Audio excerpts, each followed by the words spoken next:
You know what, Beth Emily? Thank you for telling me no sound. No sound. It's funny, my mic, I know, I just turned my mic on. So you guys will be able to hear me. Let me know when someone can hear me. It actually glows when it's I turned know. on. I just forget to turn it on. Because when I'm up here working, I turn it off. So Much anyway. better. Anyway, fine people. Now you get to start over. Now I get to start over. What I was saying is we have our primary elections coming up in 4 days. And in Kansas, there's a couple big things that we're trying to help with. And one of those is there's a constitutional amendment on how our Supreme Court justices are elected.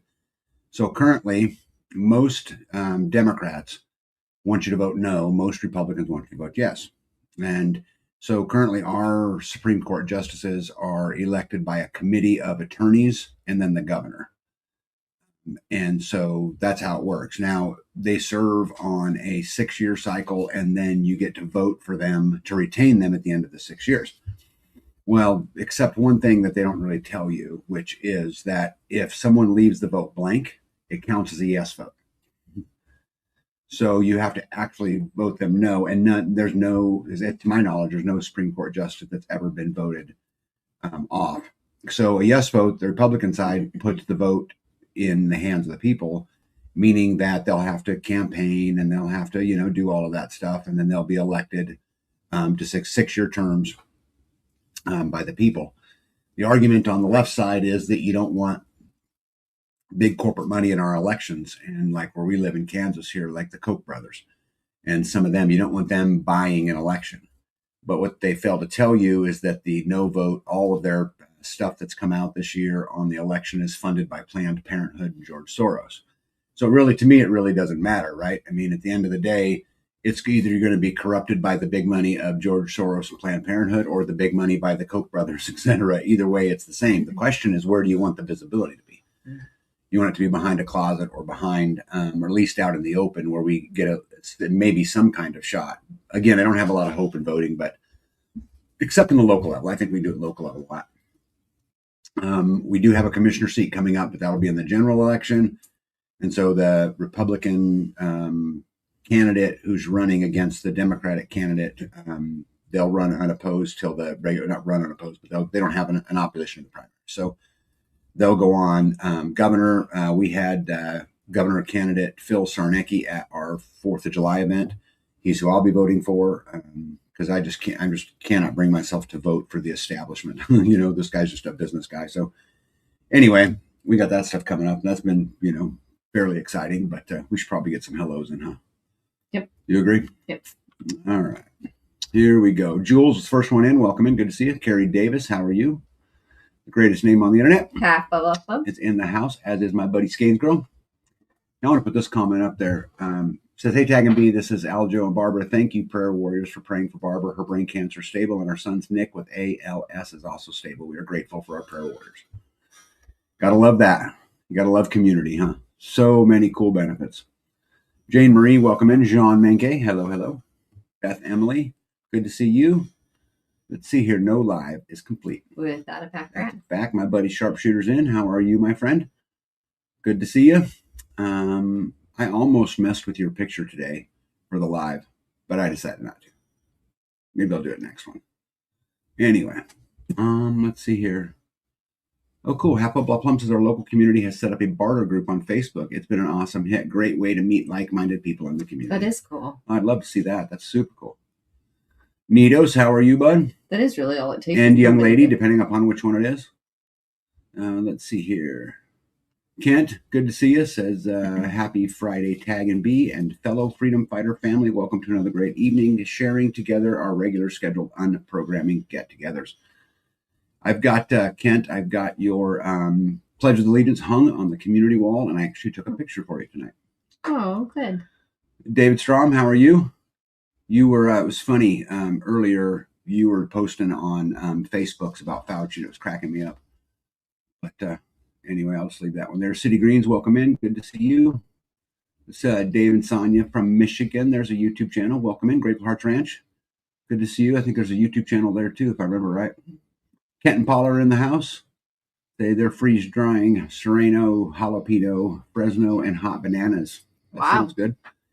Indiana Mike is in the house. I got Hello. some great pictures of you, Indiana. Uh-oh. Yeah, we have Grace and Dig Dug. Well, we have at least Grace, or at least Dig Dug. One of the two is in the house. Gratitude to Grace. Welcome in. My buddy Dan Redding. Hello, hello. The King Jeff Juicy Hefty Lefty Amazon Mud Dogger Slick is in the house. Good to see you. I've got some great pictures of you. I manipulated too. Oh no. Yeah. We're in for a treat. Yeah. Hey, there's my beautiful aunt, Miss Julie Jackson. Welcome in. Mm-hmm. Whisper Creek says there's a lady on Facebook telling me I'm wrong, that it is not how they count votes. Somebody smarter than me shouldn't on and explain it to her. Should go on. Oh yeah, all you got to do, Whisper Creek. I mean, it's not. There's a million posts out there that actually have the language. That's She's just looking for somebody to come to her rescue. Yeah, she needs somebody to get her back. Yeah, I'm happy to. Probably where she said. Oh, I bet it's on the public page. Yeah, Benito says, laugh out loud. We're both here. Anita, doing the typing. All right, cool. Well, I'm caught up for the moment. I thought tonight, I'm sorry, rude of me. If anything on your list, you want to just keep trucking? I thought tonight I would start with something else, just because I think it matters, and they don't make them like they used to. And it's with profound sorrow, and these are not my words. I just copied and pasted them, but it's with profound sorrow that we bid farewell to Jeannie Gibson, who passed away today, July 29th, 2026, at a remarkable age of 100. At just 18 years old, she left her home in Minnesota in the summer of 1944 and answered her nation's call, becoming a welder at the Todd Pacific Shipyards in Seattle. With determination and grit, she helped build destroyers and strengthen the Allied war effort during World War II. She later continued her service with the Army Transportation Corps in Juneau, Alaska, embodying the resilience and patriotism of the greatest generation. Yet her legacy extended far beyond the war. She earned her PhD, dedicated 3 decades to teaching, earned her private pilot license, and spent the rest of her life proving that courage, determination, and purpose know no age. In 2024, she was awarded the Congressional Gold Medal, one of the nation's highest civilian honors, recognizing the extraordinary women whose sacrifice and determination helped secure victory during World War II. She had a special gift for encouraging young girls, reminding them that no dream was too big and no obstacle too small. Through her words and her example, she inspired generations to believe in themselves and pursue lives of courage, service, and purpose. She remained a legacy that will never fade. It lives on in every story she shared, every young person she inspired, every life she touched, and in the enduring example of courage she leaves behind. Our hearts are with her family and all who were blessed to know her.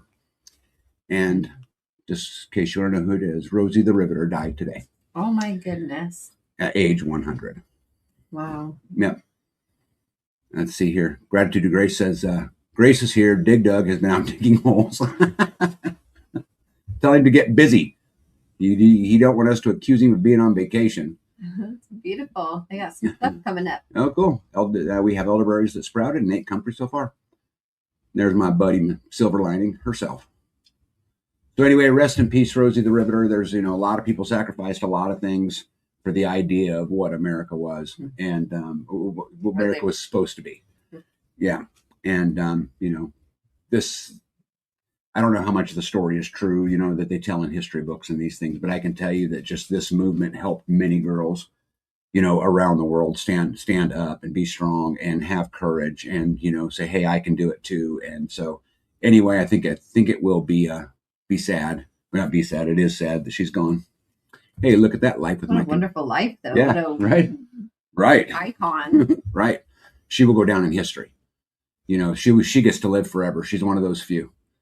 And hey, one step closer. Welcome in. Jen says, wearing my Rosie bandana in remembrance today. Yep. Anyway, not something to be excited about, but at the same time, what a celebration. Yeah. And 100 years old. That's like. What a wonderful life. That's like really old. You can live 100 years. I think you did something right along the way, right? Yeah. All right. Now you sent me this picture, B, and I know it's very hard to see because I had to zoom way in on it to find it. I was going to say, do you know why? Yeah. I didn't think you'd get it. Yeah. So I thought you should, as we start the evening tonight, you should get everybody warmed up in spirits and get everybody, all in the right frame of mind to explain what this picture is, and then ultimately how this all played out. Go ahead. So I found this guinea in the food forest, and there were three of them. If the picture wasn't zoomed in so much, there were three right here in this area, but there's a little tiny keep right behind this one. Yep. You can barely see it because It's right about the middle of the screen. Middle and then low a little bit. right. But, yeah, right on top of that little middle tuft of grass, the little white belly. Yep. And she was born. It was born one night, and then the next morning I mowed and found it. Yeah, I was looking so hard in the grass trying to find them. No, she didn't mow it. Right. You didn't mow it into pieces. I did. No, it wasn't in pieces, but I think it was. I think I found the little nest of them. Yeah, you ran over it. Yeah. Yeah. So she one day was excited because she had new keep. It was an amazing little life. Yep. And I was so happy that they were in the food forest and they were within a fence and that they were going to be all safe and that. Did you lay it to rest next to the waterboarded chicken? No. No. We keep food. We eat everything. I fed it to you. Beth Emily, you're very welcome. And Mandy, welcome in. So I have, I think, like 4 more eggs in that nest. I don't know how old they are, though, because there's broken shells around it. Do you have any more babies running around? No. Okay. You killed the only babies? Yeah. Okay. So. I was trying so hard, keeping my eyes out, looking and looking and looking and looking, and I didn't even see it the first pass. I had come back around and went, that's not good. Mm-mm. It's real hard when, I mean, they're little. Mm. Yeah, but unfortunately that is part of life, babe. But you can add it to the list of mistakes, right? Things I tried to love. That you literally love to death. Hey, Pyro Paul, what's up, buddy? Anyway. Yeah. All right. What happened here? Oh, yeah. We had a storm. The storm just blew things right off the deck. Yeah, we're going to talk about the storm a few different times tonight because it's, when you live off grid, everything affects you a little bit differently. And, when you get no sun for 2, 3, 4, 5 days, it can really tax, your systems. And, so we definitely had to go through that. But she went down. Look at the cows in the background there. They're all at the playground. Yeah, I have a good picture of them in here of them laying in the playground. Yeah. An up close one. But it looks like one of the grills at the community building took a tumble.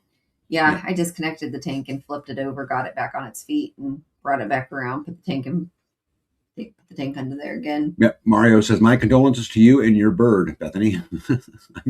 I'm so sorry for your loss, and happy Friday to all my Groovy Homestead friends.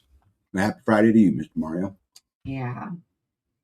They're trying so hard to do it all right. Yeah, it's just not how it works sometimes, Was not in my cards. Yep. I have been, and the one advantage to this weather is it's cooler, right? A little bit, some days. Yeah. So like we got the highs in the 80s right now for the last handful of days. And so I've really been trying to cut up what I can cut up. And so I have been stacking them. We stack them in these crates, and then I move them with the skid loader, put them on the deck for my beautiful bride when it's wintertime out, and then we can just take right out of it. And then we stack them all up when they're empty, and then the time comes next year and we fill them all up again. So this is 18 crates, which basically represents about 9 cords of wood that are cut and ready to go. But no, before someone asks, it is not enough. Right? No, it's not enough. No, last year we entered the year with every crate I had full, which is going to be about 15 cords, and almost burned through it all. But the good news is, guys, it's July the 31st and I'm 9 cords in. Right? Oh, those aren't even full. Those crates could use another layer. Well, baby. High and tight, man. Yeah, I think that you should go and put another layer on them. What do you think? Mm-hmm. No? We should. I don't know why you sent me this picture. First, I thought it was a slug. Beans. But that's because you have beans. Okay. Yeah, this is the Scarlet Runner beans. I got my very first bean pod. Had two So- beans in it. Okay, so those beans came out of that pod. Yeah. Okay. Which is that plant behind me, behind my hand. Okay. So that's the bean for it was all Yeah. dried on the plant. I pulled it and it popped right open and there are two beans in there. They are pretty. Yep. Tomatoes, as you guys remember from many years of us doing this with you guys on the live, those tomatoes will grow completely over that arch, but look how big they're getting. Yeah. And it's always interesting. The undergrowth, like inside the arch, always kind of dies off because they don't get the sand, don't get the sun anymore. The backside, but they are full of tomatoes, and we're going to have tomatoes coming out of our ears. Well, some of that brush is, I mean, some of those leaves are dead, but I didn't prune them. Well, look at that. Mario says, speaking of firewood, we have the deal of the century. 2 kids that will come out here, cut down the tree, split it, and stack it for $100 a tree. I'll take that deal because I got trees out here that need to be cut up that probably have 3 or 4 cords in them. Big ones. You think? That one that fell down over on the range, that big walnut, there's a lot of wood in there. There's a couple big ones down. Yeah. I noticed when I was doing this picture here that, Whisper Creek says my poultry destroyed my tomato patch. Well, at least you got potatoes, right? Anyway, I noticed in this picture I didn't get the other side, so I thought I would show you guys the other side real quick. Oh, nice. That is not me. Well, I wonder why. That is not me. You got me. I am big muscle. Do you think that do you think that the tomato plants on the right are slower growing because they get less sun? I would guess that's right. I think that they're a different kind. The ones all on the left side there are the Amish paste, and these other ones are. Look at how little they are. Those tiny babies. They're like jelly beans. Julie says, "You be buff, B." I know. I'll kick your nephew's butt. Dana Green, hello. That's right. David Strom says, "Look out, Hulk out." And Beth Emily says that was a bit mean, Tag. No, it wasn't. No. You should see all the pranks and stuff she pulls on me. I think it looks great. That's funny. Technology. Yes. Strong, Pack Rat says, strong girl, farm. Farm strong. Yeah. Okay. I thought it was funny. Anyway. That is crazy. Babe, the way technology is going, you can make anything. You can literally make anything, So after the tomatoes, I'll let you take over. Tomatoes, harvest tomatoes, and then made some salsa with it. Had to wash them all, and then we used the Squeezo strainer. I just love that machine. It makes it so easy. Just run it right through there. Yeah. You run it through a couple of times. Silver Lining says, we gonna pump you off. You up. Yeah. So you want to give some people advice who people want to buy a Squeezo strainer, because you can buy them a lot of different ways.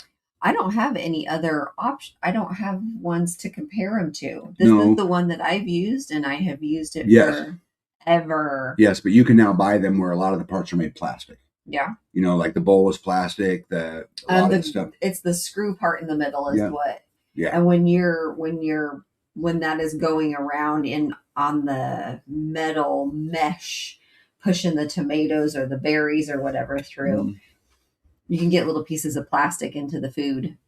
But this is has all metal pieces. And you've probably had it 20 years. Probably not 20, but it's been a while. Yeah, I mean, I bet it's been 18 for sure. It's been a minute. It's been a minute. But I have all the parts. I have there's like 3 different screens that you can purchase separately. Oh, for those who don't know, tell them what a Squeezo strainer does. Just in case anybody don't know. Well, as you can see, it clamps to a table, and then it has a crank. And I think is that the machine that you ended up putting a drill on, or was that something else? No, that's something else. That was the grinder. Yeah. This is you're just turning the machine, and the pulp comes out the chute, and then the discard, which in the tomatoes, the skin and the seeds all come out the Other side. yeah, Yeah. the discard So basically, it takes fruits and it separates the skins and seeds. and seeds from the pulp, and then the pulp, it just separates it. Yeah. But it's really easy to work.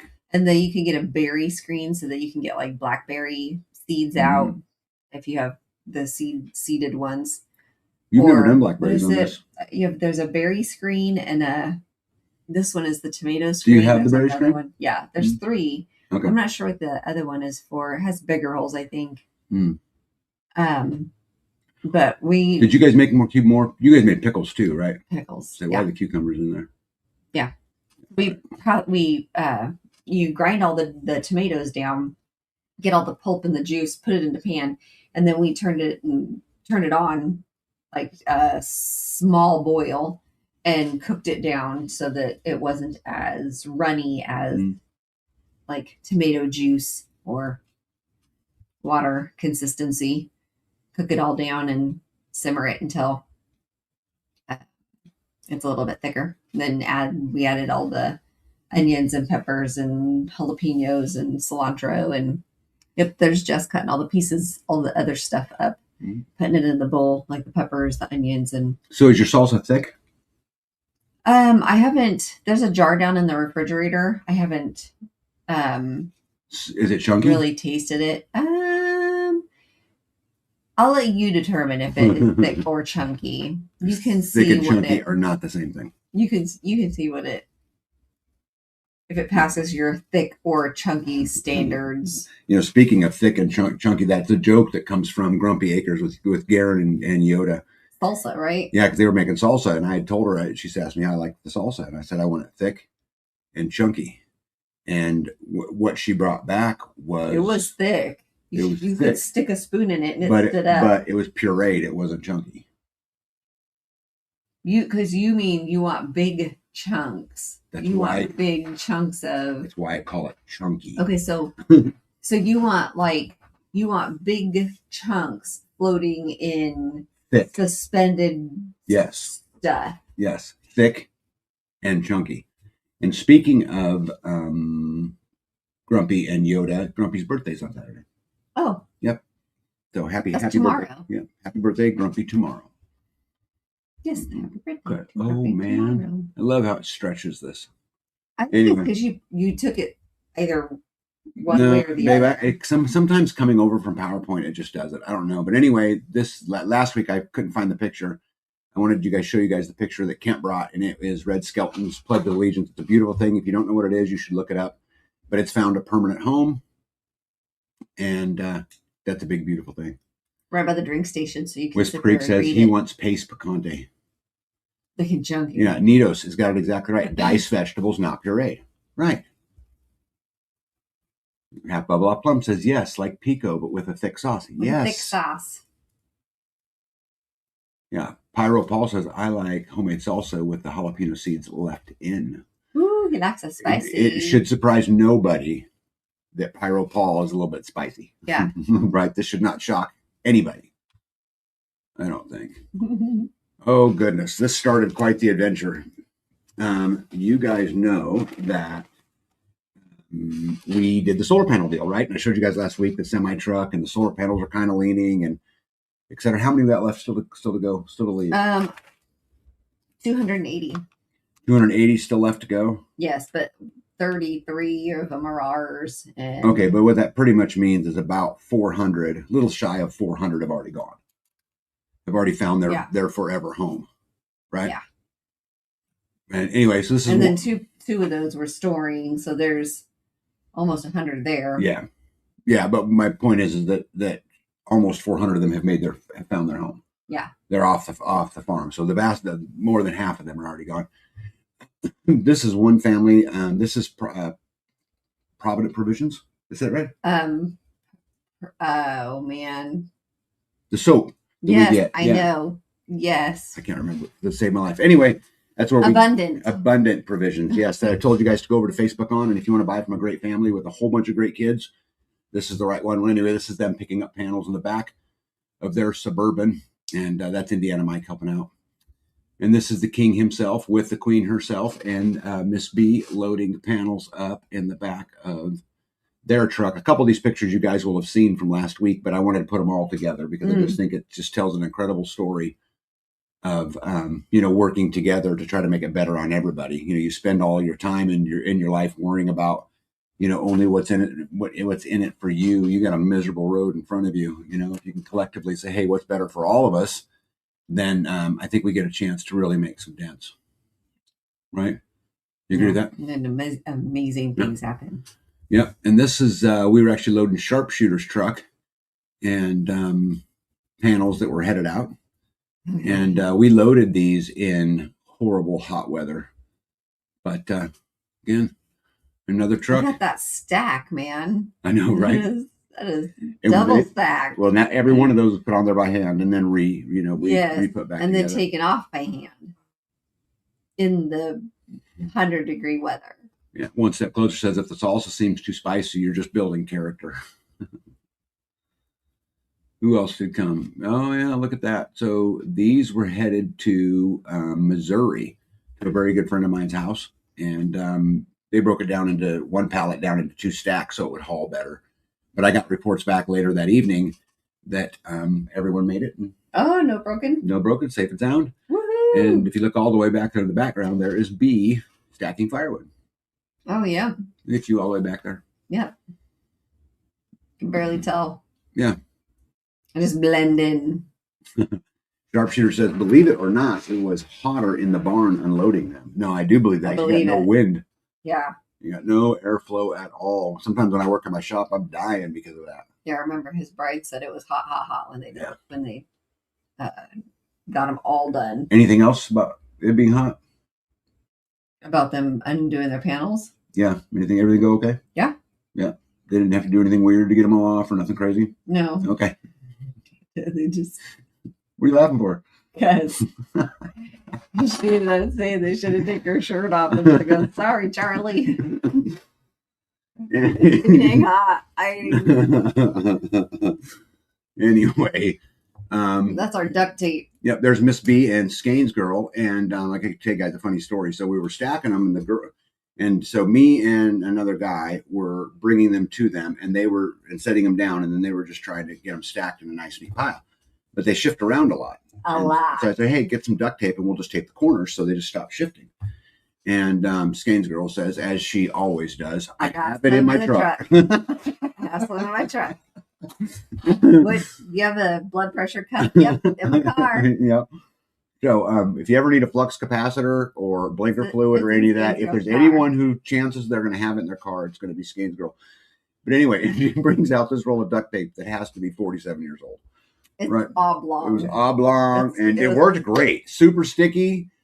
Oh, it had been sticky for years. Yeah. It was sticky on both sides of the tape. Mary Michelle says, hi, everyone.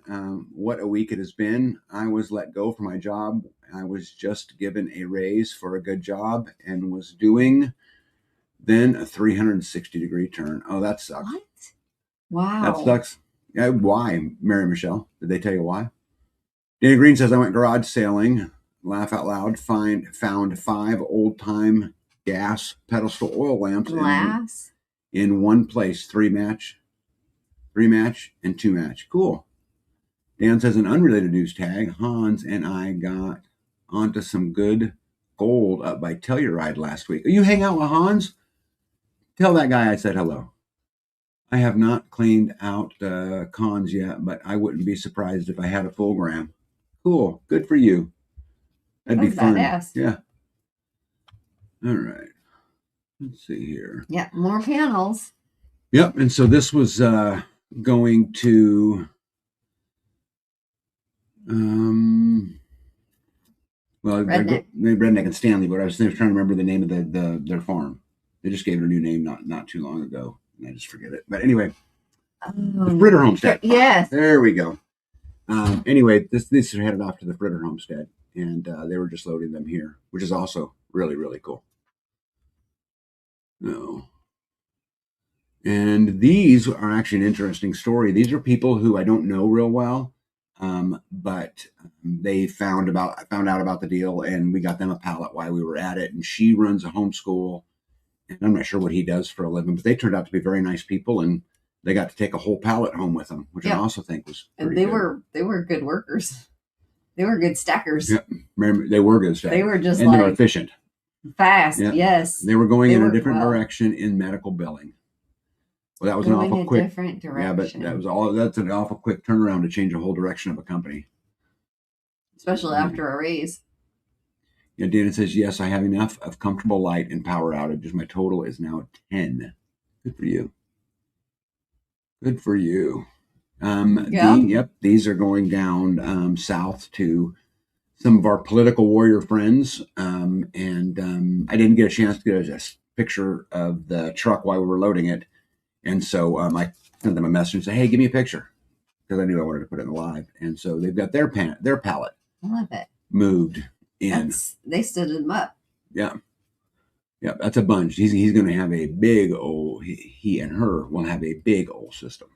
That is really nice. Yeah, really nice. This one went to the Horn Homestead, and they came up and we loaded them up. And it looks like we just picked up the pallet and set it on the side. It does. It looks like you shifted it. Yeah, no, what we did is we put one pallet on one side so we had something to lean them against. And then just filled it in, wrapped cardboard around it, and then just travel. Yeah. Yep. They traveled well. You didn't hear of anybody else breaking anything? They all made it home so far. I've heard nothing else. Woohoo! So, yeah, but pretty cool, right? But isn't it cool that if you can come together and just have a little faith and work hard, man, the deals you get to make, right? I mean, again, as I told you guys last week, it's 220,000 watts of power or freedom, right? It's that much less dependency on a system that isn't looking out for us, right? I mean, it's just such a big deal. And they sure ain't. Yeah, and they sure ain't. That's right. Data says, that is so cool, all those solar panels. Yeah, well, I mean, anytime, we could find a great deal. I mean, if I ran into a great deal on water pumps, man, I'd make a run, right? Or fencing, or, And that's it. You have to come into the deal. Yes. But coming in. And then having to have a need. But coming into the deal does not mean you just wait for the advertising bird to dump it on you. No, that's not how it works. I'm constantly looking. Tonight, guys, check this out. So tonight I found a company that just donated a whole truckload and trailer load of epoxy, commercial grade flooring epoxy, to a nonprofit organization who's looking to sell it and make a little bit of money. So I'm going to work and see if I can negotiate a deal to get enough industrial grade epoxy to do the community building floor. Oh, wow. Which would be pretty cool, right? That would be awesome. So, and there will be plenty of epoxy left over for anybody else in the community that wants to do something with it, whether it be a floor or a barn or, whatever it is. And so I'm working on that deal right now. Is that slippery? Is it for flooring? It's for flooring. That's what it's designed for. Yeah, Mary Michelle said, I know it doesn't make sense, especially when I was told it was a good job and they would not pay out my vacation time, which is 60 hours. Company policy is not to cash it out. Yeah, I would say there's something else there, Mary Michelle. I don't know what, but something else. Skanes Girl said, I don't know yet. Unloading mine this weekend. They moved a little and I drove 20 miles an hour the whole way. Yeah. They moved a little. Yep. Thank goodness for that duct tape. Thank goodness for the duct tape. The 47-year-old duct tape. Oh, got to click the right one there, Tag. I bet that's what kept it together. Yeah. So. Yeah, this was fun. Yeah, this was fun. You want to tell about this? Oh, yeah. So we woke up yesterday morning with no water. And so that's a process. So I called a couple of my buddies, and this is Mechanic Mike that you got here, and then Indiana Mike, and they both came over and worked on it and tried lots of different things. He's really not that short. Did you make him standing there? Good grief. If you wouldn't have said something, nobody would have noticed it. Yes, they would have. No, man, that guy's a real smile. Oh, shit. Anyway. we worked on the well, tried to track down, it was an electrical issue, et cetera, et cetera. And then there was a cistern. So my well is a little bit different than a lot of wells in that I have a well, but because it's only 2.5 gallons a minute, it pumps into a cistern, which is what you're looking down into, is a water cistern. And then we pump from the cistern to the house because we can keep a float in there, we can keep it full, and we have, you don't really run out that way. So anyway, wasn't a wiring issue at all. I told B, "Are you ready to get down in there?" Because she's going to fit a lot better than I am, and you guys should have seen the look on her face. That's not going to happen. Yeah, she's like, "Oh my goodness!" And jumped in her B machine and I was drove like, away. "Gotta go, stack foot, hasta la vista, baby." Yeah. As soon as I said, "Hey, once you get down in this hole," she was gone. Out. That was the end of it. So I was like, yeah. Well, you guys look like you got it under control. Yeah. I'll see you later. Yeah. The good news is we had to dig a bunch, right? And yep. Yeah, we had trying to figure out how to do what. Yeah. So we had to. That's actually Indiana Mike there laying on his belly. He's got his head down in the hole. That's Mike. Yeah, trying to figure things out. That's not Mike. That's Mike. Mike doesn't have a big old ass. He made his butt big. Anyway, Indiana Mike was down in the hole, and we did end up. Hey, RN, welcome in. We did end up figuring out what happened, and if you see in that elbow right there, the elbow broke on the outlet, and down it went, and this is why the well didn't work. Yeah, look at that mess all the pieces and parts and. Yeah, Dana Green says now I'm broke. They were $25 a piece. Yeah. So anyway, the good news is we tracked it down within a few hours of working on it. It was like all morning. Yeah, well, a few hours, 4 or 5 hours probably, right? We got it back up and running. And then unfortunately, today, the guy got something else going on to where my... yeah, the water's still not I gotta right. Go back. Indiana Mike says, I've had too many brownies. Too many brownies. It's that chorizo, whatever, breakfast. Hash browns and chorizo. Yeah. You guys, if you can't pick on your friends, who can you pick on? Right. Would you agree? Yeah. Anyway, my cistern pump won't stop running. And my pressure tank isn't gaining any pressure. So the only thing I can figure is it's broke off or there's another crack or there's something I don't know about.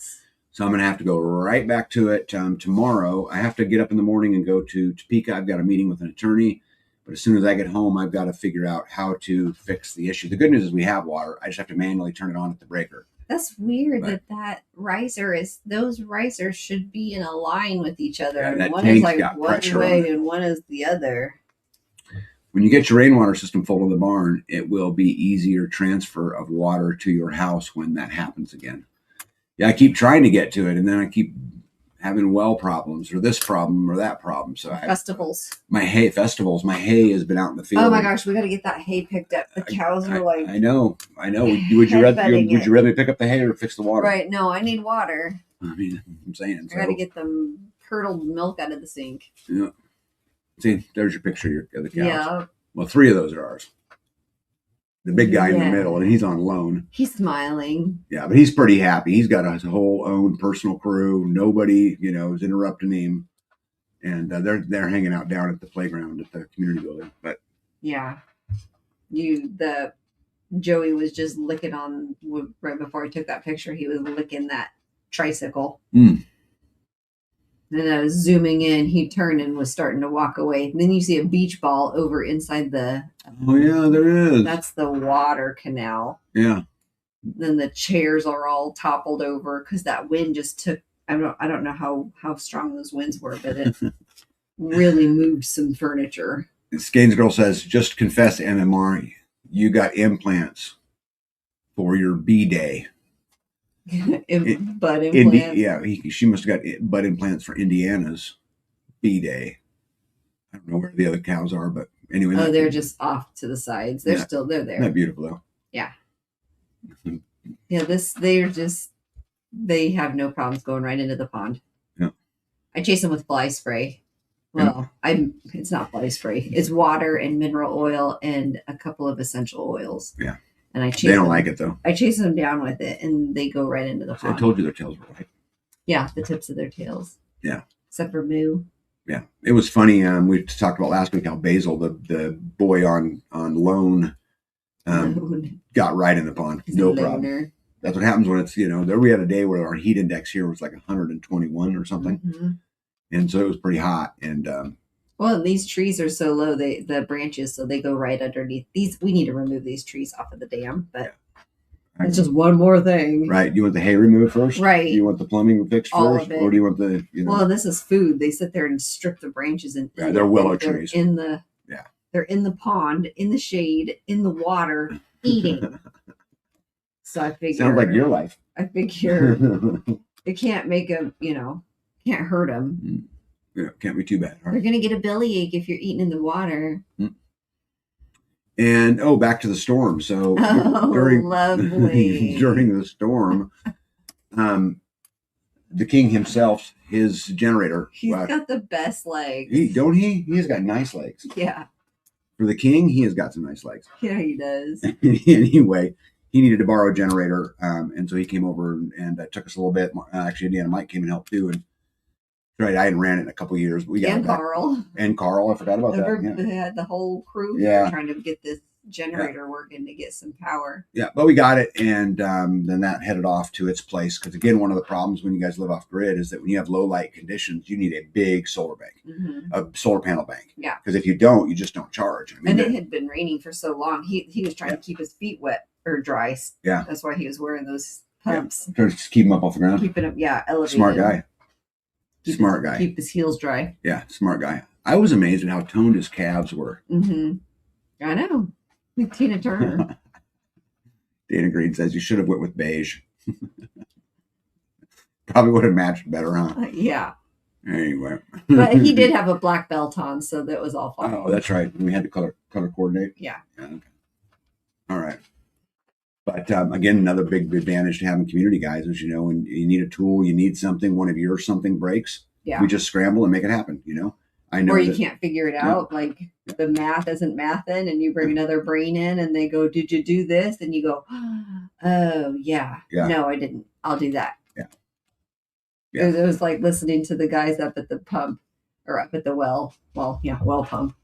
When one of them goes, Mike says, blah, blah, blah. This is wrong. This is what's wrong with it. And then Mike says, no, I don't think that's right. And then Mike says, yeah, I think that is right. And then Mike says, yeah, they're both named Mike. Yeah. But then the other one says, no, I don't think that that's right. And he goes, yes, it is. That's right. Because blah, blah, blah, blah, blah, blah, blah. That's right. This is what's broken. And it's quiet for a second. And then the other Mike says, I don't think that's right. In Colorado, we used to listen to a radio program called Mike and Mike in the Morning. So we had our own Mike and Mike's in the morning, and it was comical. It makes more sense when the commercial it's like Mike. You're just calling everybody. Yeah. Han says hi. I sent him a link to the podcast. Oh, cool. Yeah, I used to hang out with Hans a lot when I was younger. Not as much as hung out with Dan, but a lot, needless to say. Did Dan have as good of legs as Jeff? No, I don't know how you beat those legs. Right. They were pretty perfect. Those are pretty perfect legs. The king is the king for a reason, right? Right. Yes. We did Sunday breakfast. They did rolls that were just absolutely amazing. And cinnamon rolls. Yes, they were great. Tag. I know. Cinnamon. Yeah, when's the last time you made me cinnamon rolls? I can't now because you said these were the best ones ever. You should be striving. You should be striving to be the best ones ever. I don't think that I can. There was a time in B and I's relationship where my mom made me cookies and B got pissed off and said, how dare she? That's my job. And yet now you've given it all away. You've lost that love and feeling. No? Oh, I thought you were going to keep going. No, I can't sing. And I want to tag down there on his hands and knees, sweeping the floor. Yep. So look, you got Joe in the kitchen and Tag doing vacuuming. That's pretty exciting, right? What a wonderful sight. Yeah. And I was clearing up my mess from all the canning before we did the potatoes. Yeah. We were dusting off the big chunks of the potatoes. They're in crates on the other side of that round table. You just can't see them from there, but. Oh, that's right. They're over there. Right. All right.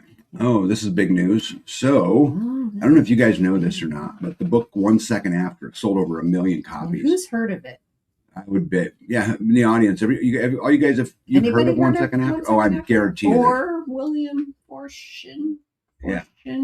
So I've had some dealings with William Forstchen in the past, and anyway, so they're doing they were going to make a movie of it. They've already filmed it. It's up through the first cut, and working on the final cut for the film right now. And the movie's going to come out to the public in January. And it's got Josh Holloway in it, Frankie Jansen, Hannah John Kamen, Mary McDonald. Mary McDonald is the actress from Dances with Wolves.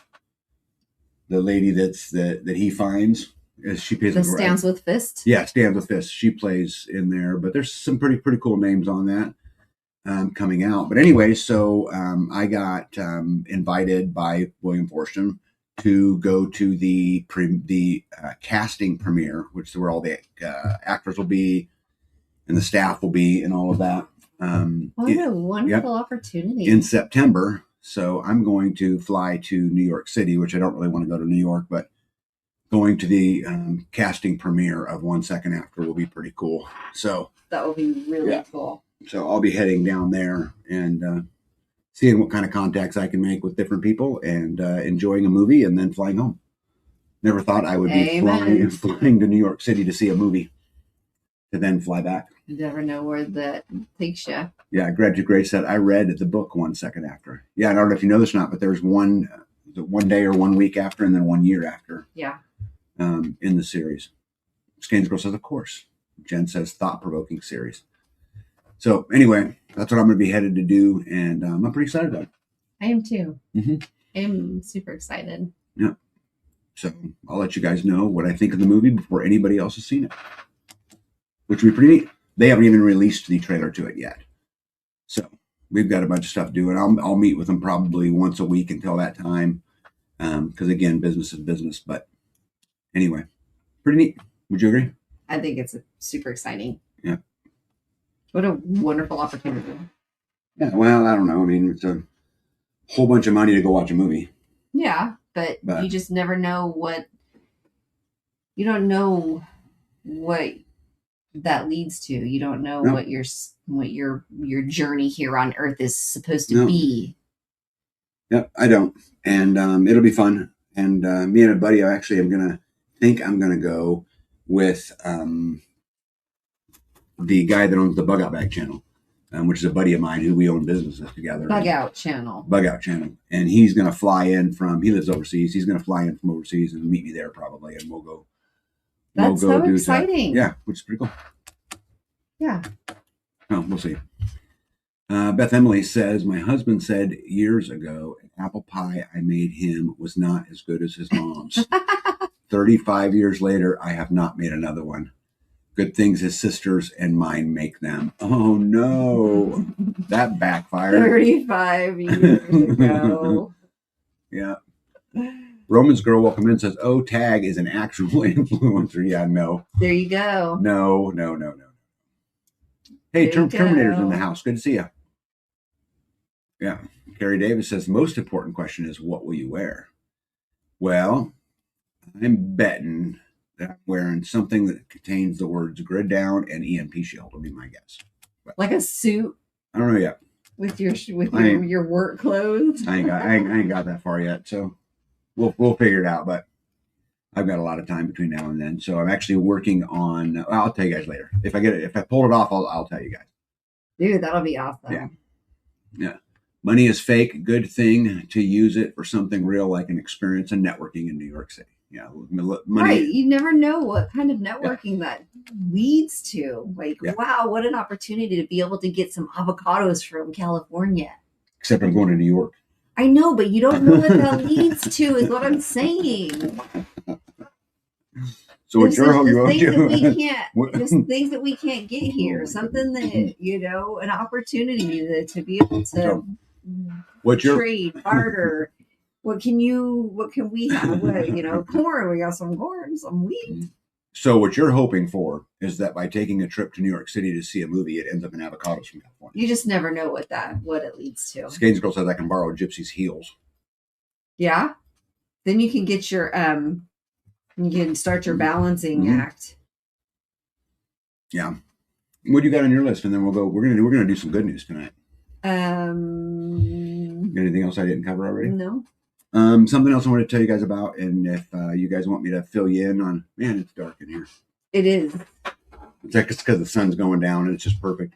Anyway, I am working on getting all my trust paperwork and everything finished up for the farm. Both of my boys, I have 2 older boys who are both grown, want to build homes on the family farm. And so I've got to make sure that I can get it good and secured. And so B and I are going through some trust stuff and trying to get that. Just like trying to get legal stuff finalized, I guess. Yeah, we're getting old enough now. You know, we're either all in our 50s or vastly approaching. Right? I've got a ways to go. Yeah. But so anyway, we've been working on that too. Mario says, my sister is an avocado farmer in California. Let me know when you want a connection for networking. There you go. Yeah. No, I don't like avocados. I don't need a connection. You need avocado oil in your life. Yeah, you need avocado oil in your life. And it's time that you go negotiate your own damn deal and quit relying on me to do it. What do you think about that? It's a family deal. Terminator says, we are finally expecting rain for the weekend, hoping it will break the heat.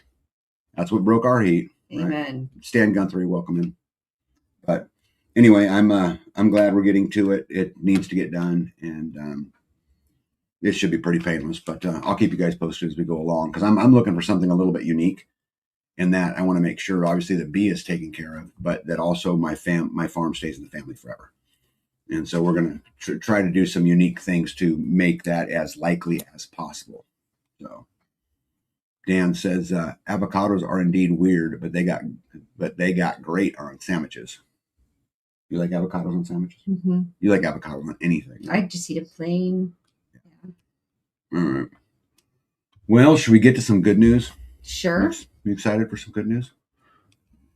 This was actually sent to me by one of our community members, but I got this article in that said FBI Threat Screening Center is seeking predictive artificial intelligence capabilities to upgrade its watch list systems to determine people who will do crimes before they actually happen.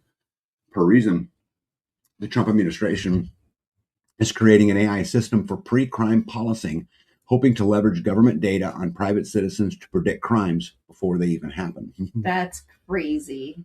Yep.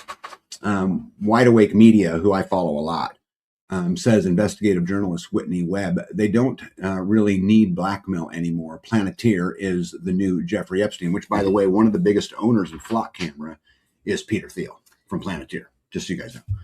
But not to derail. But anyway, if they want to blackmail you, they just access what Planeteer sucked up about you, your search history, your communications, your finances, your tweets you've liked in the past, all sorts of things. You don't really need Epstein in the surveillance era. The disturbing thing about Planeteer is that it's really about pre-crime. They were the pioneers of predictive policing. Planeteer is the resurrection of the DARPA program called Total Information Awareness that was so scandalous when it was announced. It was defunded by Congress. But then they realized that if they turned it into a private company, no one would complain. And that is how we got Planeteer, which is pretty interesting. So it was originally a government program that took on so much heat that they said no more money for you. And instead, private companies took it over. And now we have Flock cameras. And I don't know if you guys know who owns Flock. I mentioned one of them as Peter Thiel, but there's a few founders involved. There's a lot of big hedge funds. And I had researched it before. And you go down and you look at all these big market managers that own this company. A couple of them websites barely even work. But yet they claim to own, a ton of stock. Did you hear that you can, as they're selling you can get a Flock camera put in front of your house now, and they're selling it to people as being able to keep an eye on your property and what's going on around your house. And so you can get one put in front of your house so that it can monitor your neighbors. It's not even that; it's your doorbell, your door cams. You know, everyone putting these doorbells, these cameras on their door when someone hits it. We just had a case right here in Kansas where a guy was drinking and driving, got out of his car, started shooting, and anyway, he went to jail, et cetera, et cetera. But when they did the investigation for it, they tracked it through everyone's ring, cameras on their doors, where he was, where he turned. So just because you bought it and just because it's there doesn't mean you're not giving them full access to it. That's right. Oh yeah, there's a bunch of like bad police officers that are like stalking their wives, I've got the slides on girlfriends or whatever. Yeah. You know, a lot of these things, just like AI and even the internet, that's so dangerous. With the greatest intention of all, humans are flawed, right? And greed is a powerful thing. Let's see here. Packrat says, predictive thought crime, your key to a safe future, right? And you know what's crazy? That's exactly how they'll sell it. Yeah. And people will do it. And people will buy it. It will be a good thing. Yeah. Holy crap. I thought they just made exercise bikes or something. No. And they're all interconnected, which is crazy. You know, Planeteer, which is the company. So basically Planeteer, for anybody who doesn't know, it's basically a gigantic database that combines, you know, your driver's license data, your credit score, your social media profiles, your medical records. It just houses everything kind of in one location. And then with that information, now they've gotten all this flock camera stuff, which is now adding to that file. Yeah. You know, where you're going, what's going on. And they say it's for safety, but you guys never forget, you know, that we can have safety or we can have freedom, but you can't have both. If you choose that this is okay, what that means is we're giving up our freedom, and we just have to trust, you know, that they'll feed us, but never forget the very people who you then give everything away and trust that will feed you are the same ones who can starve you. And if they can feed you, they can also starve you, right? Yeah, B was wanting to talk about flock cameras a little bit. Oh, wait. This one first. I thought the next one came. AI companies are buying rare books. This was a super fascinating article. AI companies? Yes. So a lot of these big AI companies are buying all these old and rare books, and they're actually cutting them open. They're cutting the binding off of the back of them, and then they're scanning in every page, and then they're deleting it. And, you know, some people might be able to make the argument that, hey, this is a great thing because they're putting all that ancient data and all that older stuff in an electronic format so it will never be lost. Make sense? Okay. My question is, what a better way is there to control history than to be able to rewrite it? Yeah. Right? And if you had all of those old books and you had all of those old stories and you had all of those things, once they were all gone, it wouldn't be very hard to then just manipulate that and say, hey, well, you know, our founding fathers said that, the right to bear arms shall not be infringed unless medically declared. Right. Right. And this is how they do that. Right. And they just basically change it. Yeah. Who is Winston in 1984 much? Yeah, this is absolutely crazy. And if you look on the right-hand side, that's the actual doc release talking about how they were going to collect a whole bunch of books. So we got thought crimes and an opportunity to rewrite history. What could possibly go wrong? Let's see here. Police officer calls out Instagram influencer for messing with the flock cameras. I don't know. I'm sure you guys have watched a lot of this guy that is going on everywhere. There are civilians tearing them down, and there are police officers abusing them. Right. So we have a attack on private property. Yeah. By a company, and the company. So we couldn't back up. Civilians are attacking a camera company that is owned by all kinds of out-of-country influence. Okay. And then police officers and detectives inside of our country are using these cameras for their own personal uses.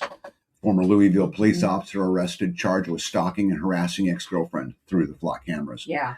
Sedgwick police chief resigns amid allegations of harassment and improper use of equipment over the flock cameras. This guy on this motorcycle was in his driveway and just revving up the engine on this bike that he bought. And within minutes, the cops were there. This is what happens when we're under 24-hour surveillance, right? J.D. Vance just admitted that the White House plan is to take over ownership of every major AI company in America. Stephen Bartlett brought up Bernie Sanders' proposal that workers should own 50% of all major AI companies. Guys, listen, we got to be able to see through the bullshit. This is exactly what I'm talking about. Now listen to what they say right here. Stephen Bartlett brought up Bernie Sanders' proposal that the workers should own 50% of the major AI companies. What does that really mean? Does that mean that the individual people are going to get stock certificates? Hell no. What it means is the people own it, the government will manage it. That's what that means. So what it's really saying is, in care of the government, right, that the government will take over 50% of the AI companies. That's what that means, right? So Vance's response, the president, by the way, likes that idea too. He likes that idea. Trump's preferred mechanism, Vance said, is a sovereign wealth fund where the U.S. government takes equity stakes in private AI companies. Exactly what I just said, right? This is exactly what I just said. So I guess the big push now is to nationalize, right, our technology sector. And guys, this is no different than what happened in Venezuela when they nationalized the oil and gas system. The government took ownership and they said, the people own it. You, the people own it. You, the people own it. Congratulations. You all are much richer. Yay! Yeah. And then all of a sudden, they can't get gas anymore. Right? And all of a sudden, you only get gas if you have political favor. Right? And then all of a sudden, you can only heat your home if your social credit score is there. Right? And this is how it works. Dan Redding says, straight out of Animal Farm. Indiana Mike says, in Lord of the Rings, the Planeteer, meaning those that watch from afar, are indestructible crystal globes used to communicate, to see across that. Yes, they did name that, as I understand it, out of the Lord of the Rings movies. Dan Redding says, oh my God, you're right. I always wondered where I had heard that name before. Yep. Dan Redding says, Pippin's downfall. Oh, but it gets better, guys. Right? City council members of Fort Collins have voted to remove flock cameras. So we should be excited, right? That is good. This is great. Kansas City Star. Hate cameras that read your plates. How Weston residents got rid of theirs. Right here in Kansas. Celebrate, right? You agree? Yeah. That's good stuff, right? That sounds like a good idea. All right, cool. I'm glad you like that. This first picture is a guy, I believe it was in Texas, and he went up and held up a no, basically just a pole and something covering it. And he just sat there and blocked the view of the camera. So who can he legally do that? Would be my question. Yeah.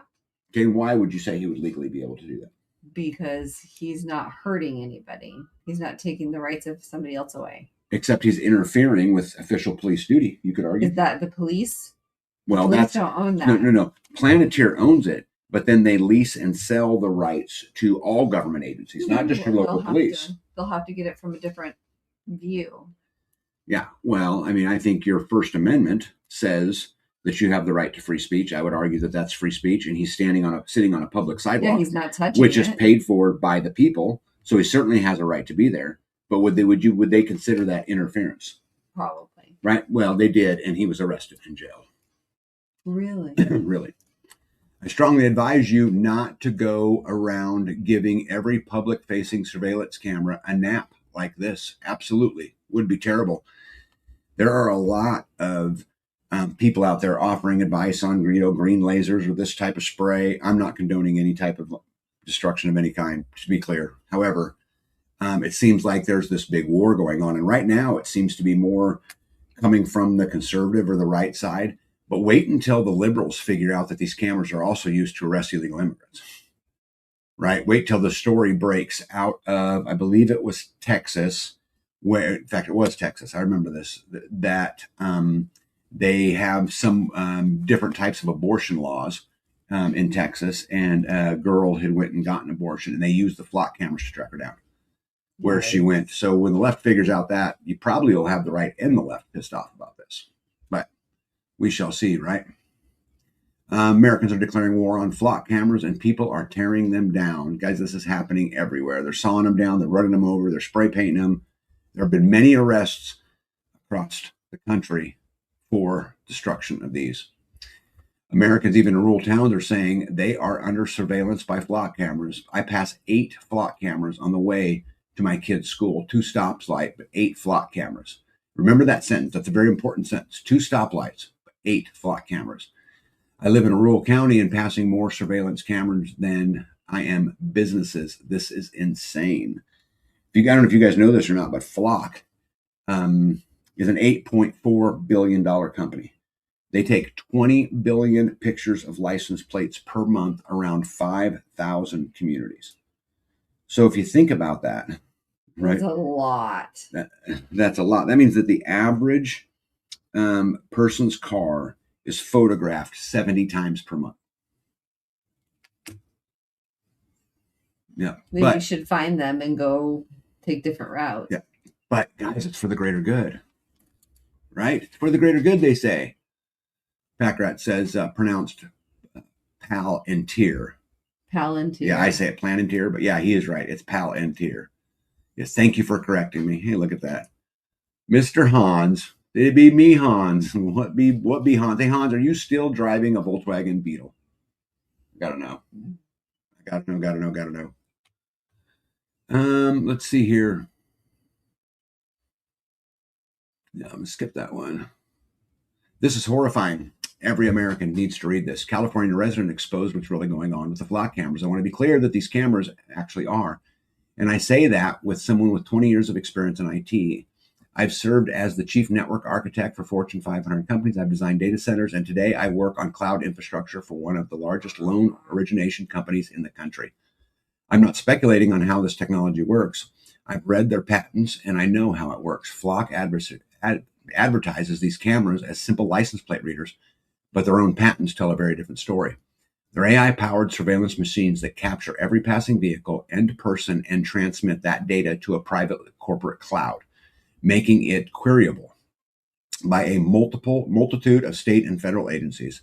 The city of Corona does not control the database, and Corona residents have no public record rights against a private company. So what that means is you can't go file, like where I live, you can't go file a CORA request or a COMA request. You can't go, file a Freedom of Information Act request to find out what they have, because it's a private company that then leases all of the data to the federal government. Remember earlier we were talking about the Supreme Court stuff going on in my state. And the question is about visibility. Do you want it done behind the scenes, or do you want it done in front of you? I would rather it be done in front of me. I think that's what it comes down to. So let's see here. Trump classifies AI data centers as military installations. Read that again slowly. Executive Order 14318, signed June 2nd, 2026, buried on page 14 of the Federal Register. Not one cable news network covered it for more than 90 seconds. Every major AI data center in the United States is now classified as a military operation. I'll tell you something funny about this. I don't know if it's funny or not, but something interesting. There was a local Kansas community that fought off a data center because of this. Because if it's a military site, then it can't have parts made in China. And so they took them to court claiming I think they won. They did win. They stopped a data center by this right here. And maybe someone could argue that this was Trump's way of giving everybody an out in all the communities. You could argue that. I think that would be a fair argument, but hard to tell. I don't really know.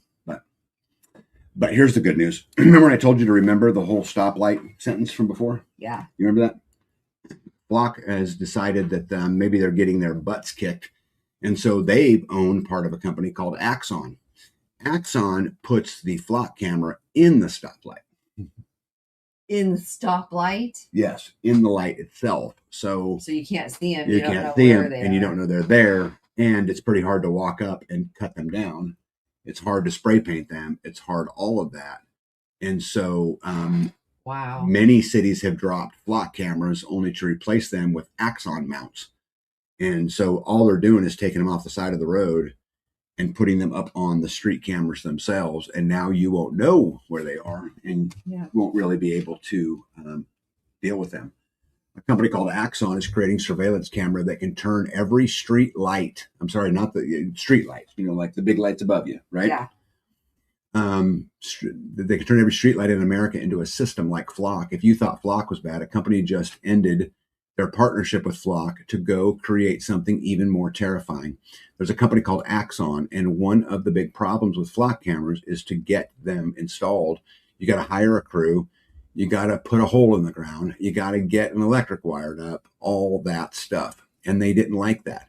So what do they do? They made a little product that you just click into any street light. It's powered by the light's own socket, and boom, it turns into a light pole, into a license plate reader, and into a centralized database. So I urge you guys to go look up Axon, AXON, and see for yourself. Yeah, Dan says, oh man, and plus interfering with those is legit interfering with traffic control device. Right. That could be big jail time. Right. So they hide it in something and make it a worse crime or worse offense, right? Man. Nito says several flock cameras have been put up in the small town that we live. I feel very fortunate that it's, to my belief, as I understand it, there's not a single flock camera in my county. But what's interesting is you leave my county, as soon as you cross the state line, they're right there, no matter what direction you're going in. North, south, east, and west, there are flock cameras as soon as you enter the county, but my county itself doesn't have any. But my county also doesn't have a Home Depot. The county itself doesn't have, right? So, yeah, Silver Lining says, Big Brother is watching. Packrat says, Axon is the company that supplies a lot of the police body cameras. Yeah, but because they're a private company, the cool thing about a body camera, I'm super for them. Because the cool thing about them is they're all subject to Freedom of Information Act requests. So you can get footage if you right. Now request there's many cases of them actually accidentally being deleted, messed with, or not turned on. Right. However, you look at that. Grace says we have 11 in our rural Tennessee town. Rural. Insane. This is just insane. Yeah, I wonder why they're doing this. What do you guys think? Do you think because the walls are closing in? Do you think they're feeling more and more pressure that the populace is going to get more and more rowdy? No, I think they're just trying to monitor more, trying to but for what give purpose? More heads up, just trying to learn you, trying to see your habits, trying to see where you're going to which would equal into more control. Why would they want more control? Because they're clearly fearful of us. Yeah, Nino said in car cameras for police too. Oops. Maybe I'll go up there. There you go. Yeah. Let's see here. Let's move to the UK real quick. I don't know if you guys know this, but Starmer's is turning UK into an authoritarian dictatorship where people are too scared to speak out. Its planned social media ban is being sold as child protection. I don't know if you guys know anything about this, but they have outlawed social media for anybody under the age of 16. And this has been going on for a little while, and they call it the Online Safety Act. But civil liberty groups like the Open Rights Group have already warning about who holds the data and how it's protected. Set that against a county with a track record of arresting people over online posts and the worry writes itself. When your name is attached to everything you say, you start watching what you say. It's the oldest trick in the authoritarian playbook, the same instinct that kept people quietly under every communist regime in the last century. Stalmer calls it protecting children. Funny how the protection always seemed to involve knowing exactly who said what. What he's referring to here is that in order to have a social media profile, you have to biometrically identify yourself. Right? Babe, we got to do something with these lights. Can you open a blind or something? It's pitch black. Sun's going down. See if you can get any more light in here. Please and thank you. You can do it. You can do it. Put a little muscle to it. I don't know if this will help or not, but maybe that's a little better, I guess. Do that one. Okay. Don't spill your milk. Maybe. We're still pretty dark. Anyway, let's see here. Dan says, remember when everyone thought Alex Jones was a crackpot and how a bunch of the things he talked about are coming true? Yeah, we can give you a lot of examples of this, right? How many times did they tell the unvaccinated that they were a danger, right? How many times did they, I mean, every conspiracy theory. It's funny, I have a lot of friends who say that, the difference between a news headline and a conspiracy theory is 6 months. Let's see here. Where am I at? Let me see. Keir Starmer won't stop the Muslims from raping little girls, but he will stop them from posting about it on social media. In England, you could pay a $30 fine to have the courts for, I can't say, I'm not supposed to say that word, even though I just did, for doing that to little girls and get away with it. But if you post a meme against the government, you're going to jail. I find it funny that then they posted behind that children can choose their gender in social media, but social media is too dangerous for children. Insane, right? Just absolutely insane. Grateful Hearts Rant says, you do know that bot traffic makes up 70% of social media posts, right? Yeah, maybe even more than that. There are times. Oh, bot. Yeah, there's times I have websites that we sell things on and market things on. And there are times we'll get just hammered by fake accounts and bots. And, we deal with it all the time. Let's see here. 2 weeks now. I don't know what 2 weeks is, but you all need a couple of oil lamps in there? Yeah, apparently, right? Something. Well, the problem is the sun's going down and it's in the worst spot of the year. And so yeah. It's all right. We'll get there. Let's see here. I'm not going to read that though. United Kingdom has figured out how to identify every adult in the country. And this is what I was talking about.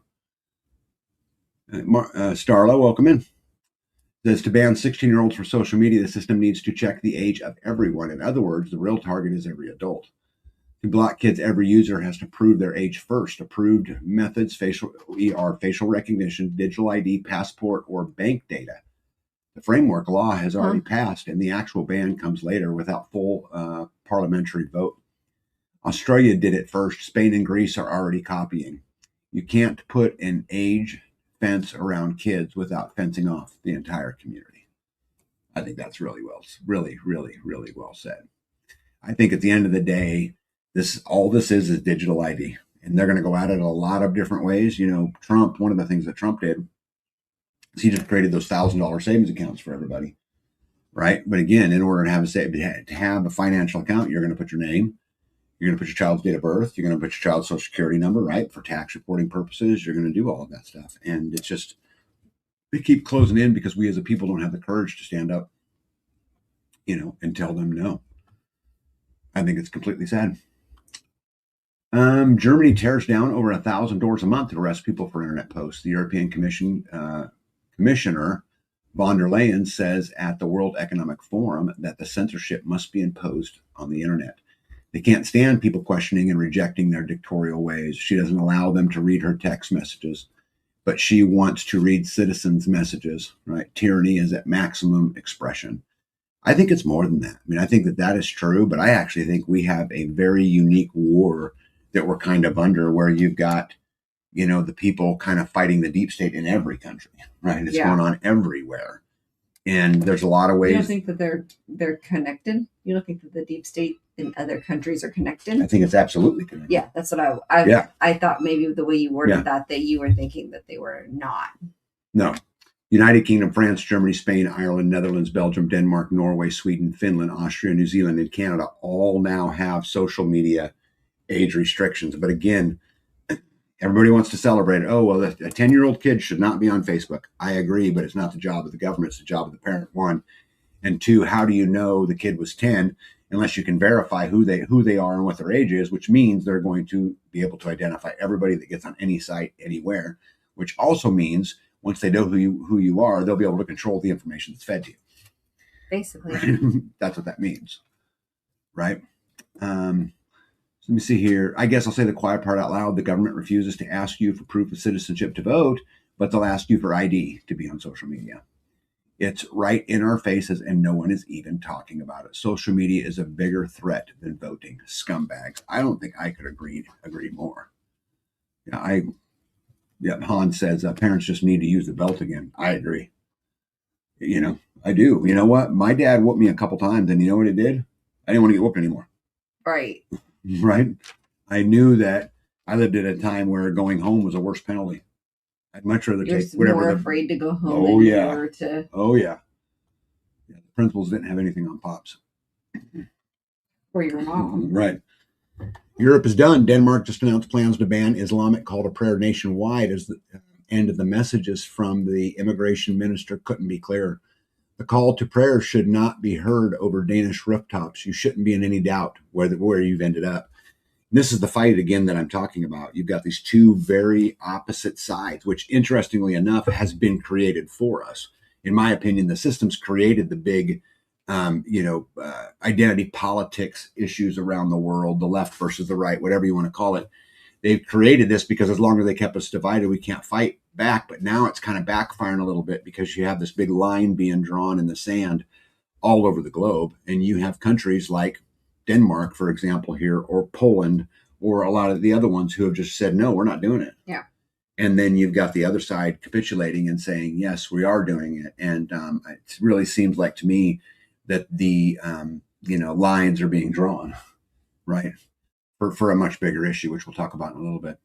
Muslims are outraged and screaming Islamophobia. Denmark's immigration minister proposed a nationwide ban on public broadcast. And so they proposed it, they passed it.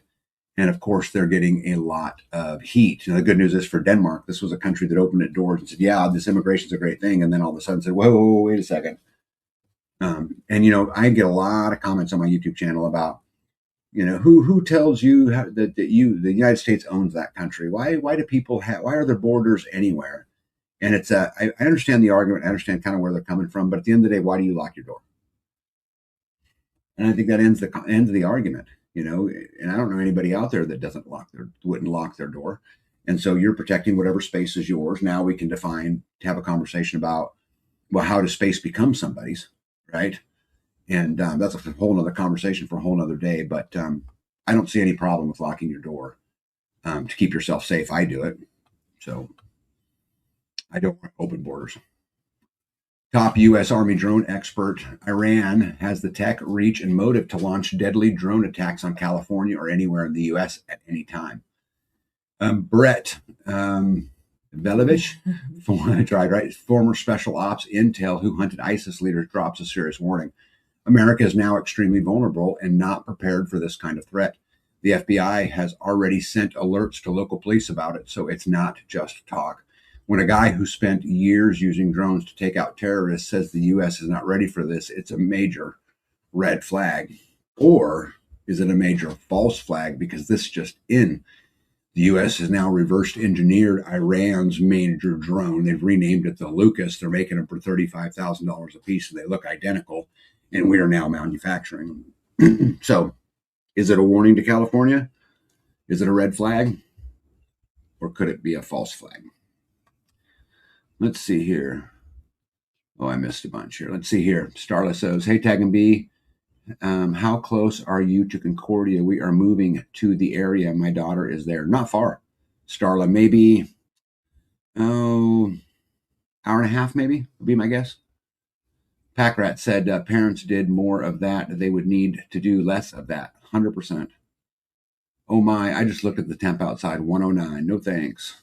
Han says, they're scared because we are all our own individuality. Can't make us robots when we're not programmed to conform. I'm so thankful, Hans, for Gen X in so many ways, because a lot of them that I've met are rebels. And that's a good thing. I think this world needs rebels more than ever. Islamophobia is such an oxymoron. There is plenty of actual evidence to justify fear of them. 100%. And I don't think the things that the extremists do, Dan, is a blanket covering for everybody else. I just don't. Just like in any other race, I don't think all cops are bad. I just don't. But I think that when someone comes to a country, no different than our founders, when the Irish came here or whatever it was, they assimilated to our life over here. They didn't come over here and try to bring their crap with it. And so, in my opinion, that's a bigger issue. And obviously the things that's been done. Yeah, Han says, we need more 3 p.m. dumpster meeting. Yes, we do. Truth. Let's see here. Sorry, my bad. In other news, some reports are claiming possible use of non-nuclear electromagnetic pulse in Iran. There are reports coming out that the Iranian government has lit off some type of electromagnetic pulse. These are different. Excuse me. These are different to the high-altitude nuclear EMPs, which is called a HEMP, which blankets huge areas and cause widespread blackouts. They have no big blast or radiation spikes. They're talking about small regional electromagnetic pulse. And just to make that a little bit better, North Korea said, we don't need to drop bombs on your cities to defeat you.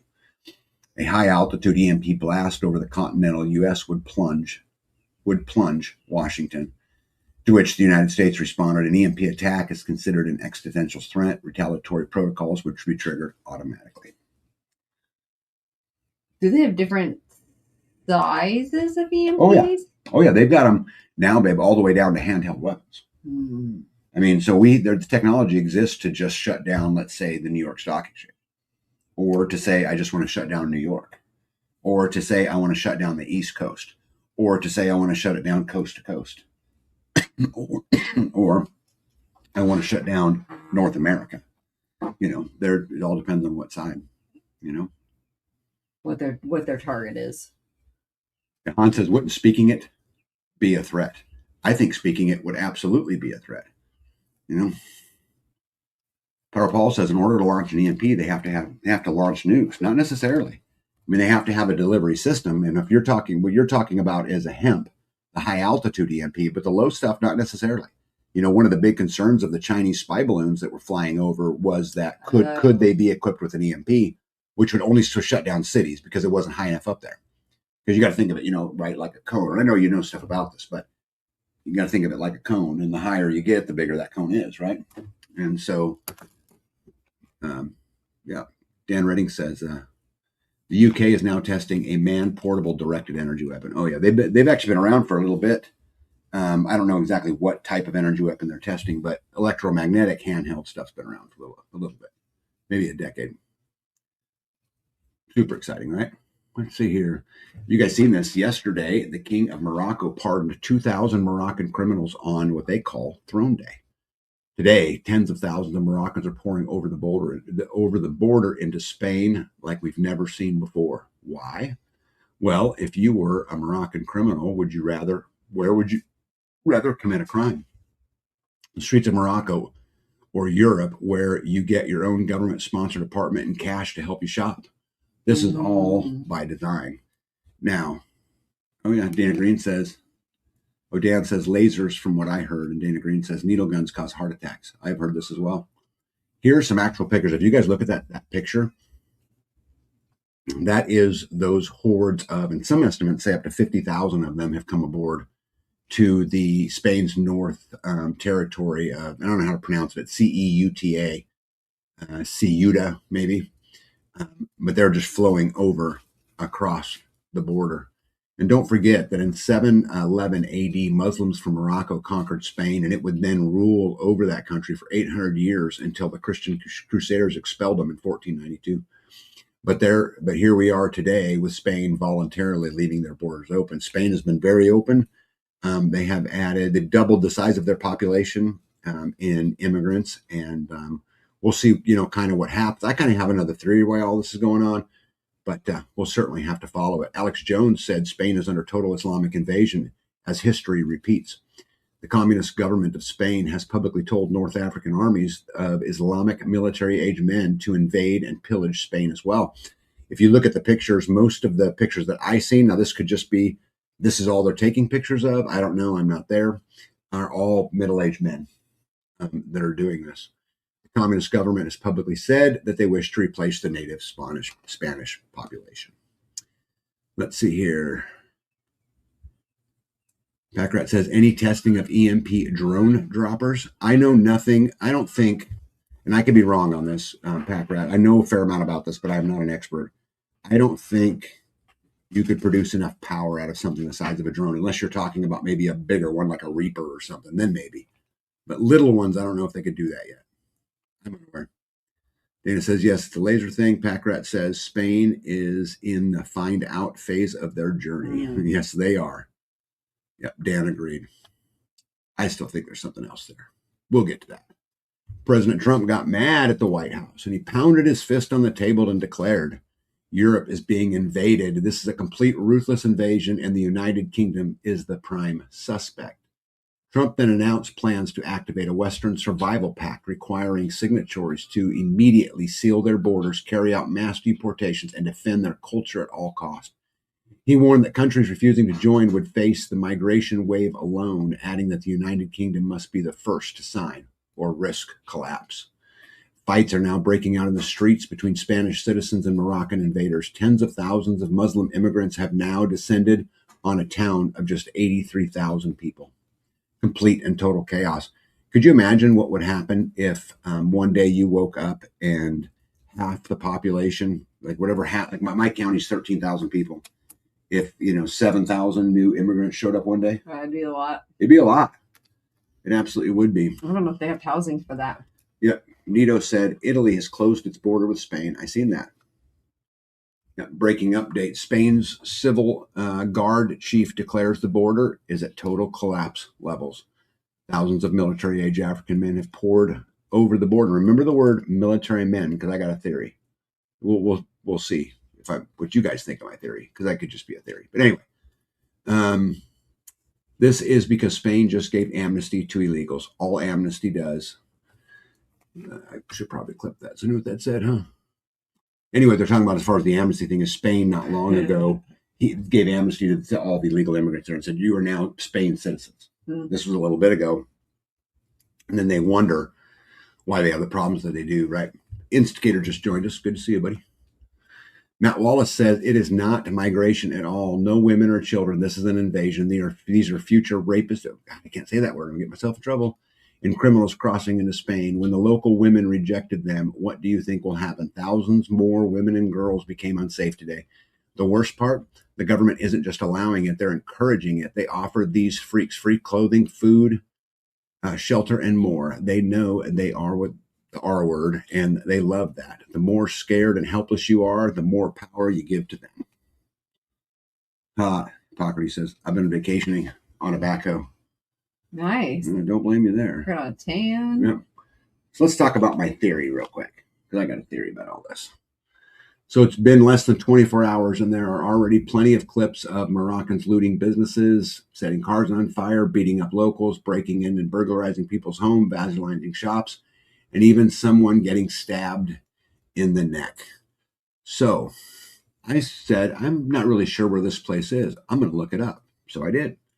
I pulled up a map, and as you guys can see right there, it's the tip right there, right, of Spain. What else do you notice in this picture? This is the Strait of Gibraltar.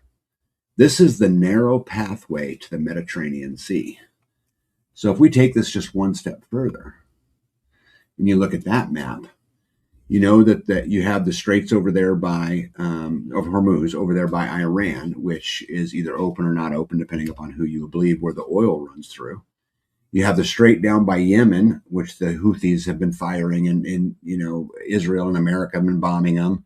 And so you got two fights going over the straits. Then you would have this other strait, the Strait of Gibraltar. If you could control these three straits, would you not control the complete oil flow of the world? Mm-hmm. Right? Could you absolutely stop a Russian advance? Right? Because this is where all the economics for it come through. Is right here. So you think that they had this? This is their plan. You think that they're trying to just gain? I don't know, but it sure seems interesting to me that all of those straits are under some kind of attack, some kind of chaos, some kind of something. And in fact, it was even pointed out today that this isn't just about land; it's about cutting off Russia's trade routes through the Mediterranean, halting their oil exports. Do you guys remember when we went? Coincidence, right? Instigator? I don't know. Yeah. I found it very interesting. I remember back at the first Gulf War, and we were getting ready. America was getting ready to go fight at the time. What they said was the fifth largest army in the world, which was Iraq. And when they asked Colin Powell, they said, "Man, you got to go fight the fifth largest, army in the world. How are you going to do it?" And I pulled his quote out because I think it represents this map fairly well. He said, "Our strategy is to go after this army is very, very simple. First, we're going to cut it off, and then we're going to kill it. To cut it off, that began last week when we started to go after the nerve center, the brains, and the operations, the command and control of the operations, and the lines of communications that come out of Baghdad and other places." So what he was saying was the first step to conflict is to cut it off. And I don't know if my theories are right or wrong, but this would be a great way to cut off oil's trade routes through the Mediterranean and through the other straits. Oh, I'm probably way behind. Let's see here. We'll start right there. Right there. Packrat says, so it is what a former president of ours called strategy. I don't know what he called it. Hippocrates says, coincidence? Dana says, and Europe will be crying, please help us right? And who better to come and help, right, than the United States military-industrial complex. Dan Redding says it negates Russia's strategic need for Crimea. It does, which then has an impact on the Ukraine war. Dan, you're tracking great, right? As thou danceth, surely halt, thou pay the band, F around and find out. Yep, I think this story is fascinating. And I'm going to kind of tie all that together, Dan, as we get kind of towards the end, I think. But interesting thing, right? So you're thinking about these oil routes, you're thinking about all of this stuff. On July the 27th, Zelensky from Ukraine openly fired on Iran, creating a link between the Ukrainian war and the Iranian war. Right? Again, I will sum this up kind of when we get to the end, but on July 25th, Ukraine struck 3 vessels in the northern waters of the Caspian Sea that were traveling from Iran to Russia. China's Commerce Secretary said if we received just one, they said they received just one directive from Beijing. We will completely halt the export of raw materials, gallium and germanium, used in semiconductors worldwide. Overnight, the global smartphone and AI industries would grind to a halt, and the tech market would be thrown into chaos. The U.S. Commerce Secretary said, if we receive just one order from the president, we will permanently block the entry of all advanced AI semiconductor chips and software tools into China. Their entire tech sector would be set back by decades. I added this in here to just kind of, again, I think further paint the picture of how interconnected so many of these things are. Right? And again, I will summarize them. It's Roman's Girl says that was W. He called it a strategery. Ah, got it. You people are so clever. Putin proposes. This was great. Putin proposes if Russia and Europe unite for their economic forces, our combined GDP would exceed that of the United States. So think about this. This is really fascinating. So you guys know that Trump has pissed off all of Europe, basically. He don't think NATO's doing its part, which it's not, by the way. But he don't think it is. A lot of NATO allies are pulling away from the United States. Russia sees an opportunity and says, hey, if I could unite some of Europe, it would certainly put us in a position to defend against America better. So again, lines being drawn. Zelensky issues an ultimatum to Lukashenko and threatens to attack Belarus. I wasn't offered by Lukashenko's words, but along the Ukraine border, equipment is being deployed that adjust fire on the population of Ukraine. I'm giving him 1 week to withdraw it. Otherwise, we'll do it ourselves. So Zelensky's saying they're going to open up a second front, not just against Russia, but then also against Belarus. Ukrainians versus Zelensky, crowds and crowds and crowds are protesting in the street, just like they are in Spain, just like they are in France, just like they are in Germany, just like they are in many places, China, even in some in America, all across the globe. Americans are human beings are saying, wait, what are we doing? This is just getting worse and worse and worse. Hippocrates says, I know this will be a good one. As long as we can still get vibranium and atomitinium, I don't know how to say that. We can have Captain America and Wolverine. Oh, yeah. And Dana Green says, what about unobtainium? I think they need some unobtainium. That's what I think. Anyway, in the meantime, the biggest attack on Russia since World War II has happened. Russia was hit by a 660 drone bombardment overnight, targeting Moscow, Crimea, and more. Look at those. That's crazy. Yeah, that's the capital city in Russia. It would be so scary. Yeah, well, it's interesting. I don't want to totally derail here, but they talk about declining birth rates, and the reason why birth rates decline is because when you have abundance without an active threat for a long period of time, that this is the normal cycle that society goes through. Even back in the Roman Empire, they would offer tax incentives for people to have kids because they got themselves into the same, position. But let me see here. Packrat says, Adam Antium, you mean? Great British musician. X-Men. That's just like Lever It Either. Lever It Either. Anyway. Moving. So we've talked about the world, which I'm going to get back to. Let's talk about what's going on in our country just a little bit. You guys know what's been going on. How much time I got? Hour 40. Okay, I'm going to speed it up a little bit. So Fauci, you know this, if you're watching this week, testified in front of government this week. Okay. And he pled the fifth 115 times. So they would ask him a question about COVID and what was going on with COVID, gain of function research, all of this kind of stuff. And all he would say is, according to my counsel, on advice of my counsel, I invoked the Fifth Amendment to the Constitution. So one of the congressmen up there started having some fun and said, "Hey, what color is the carpet?" And Fauci would say, I plead the fifth. I plead the fifth. What color is that cup? Anyway, on and on and on. But I think he made his problem way, way worse, because when he was pardoned by Joe Biden, that eliminates his ability to take the fifth. He can't take the fifth because of the pardon. And so it'll be interesting to see if we actually hold him accountable. Leave it right there. I plead the fifth. It was completely freaking ridiculous. So much information out that says this was bad for the American people. Yes, that was the famous Josh Hawley. Yeah, it absolutely cracked me up. But it's a shame, right? Because if you guys remember back then, there were all kinds of pictures of a lady being drug off of a beach for not isolating during COVID. 1,249 athletes, had cardiac arrests, with 847 of those dead. The FDA itself report finds all-cause mortality to be up. And if you guys remember, never forget this.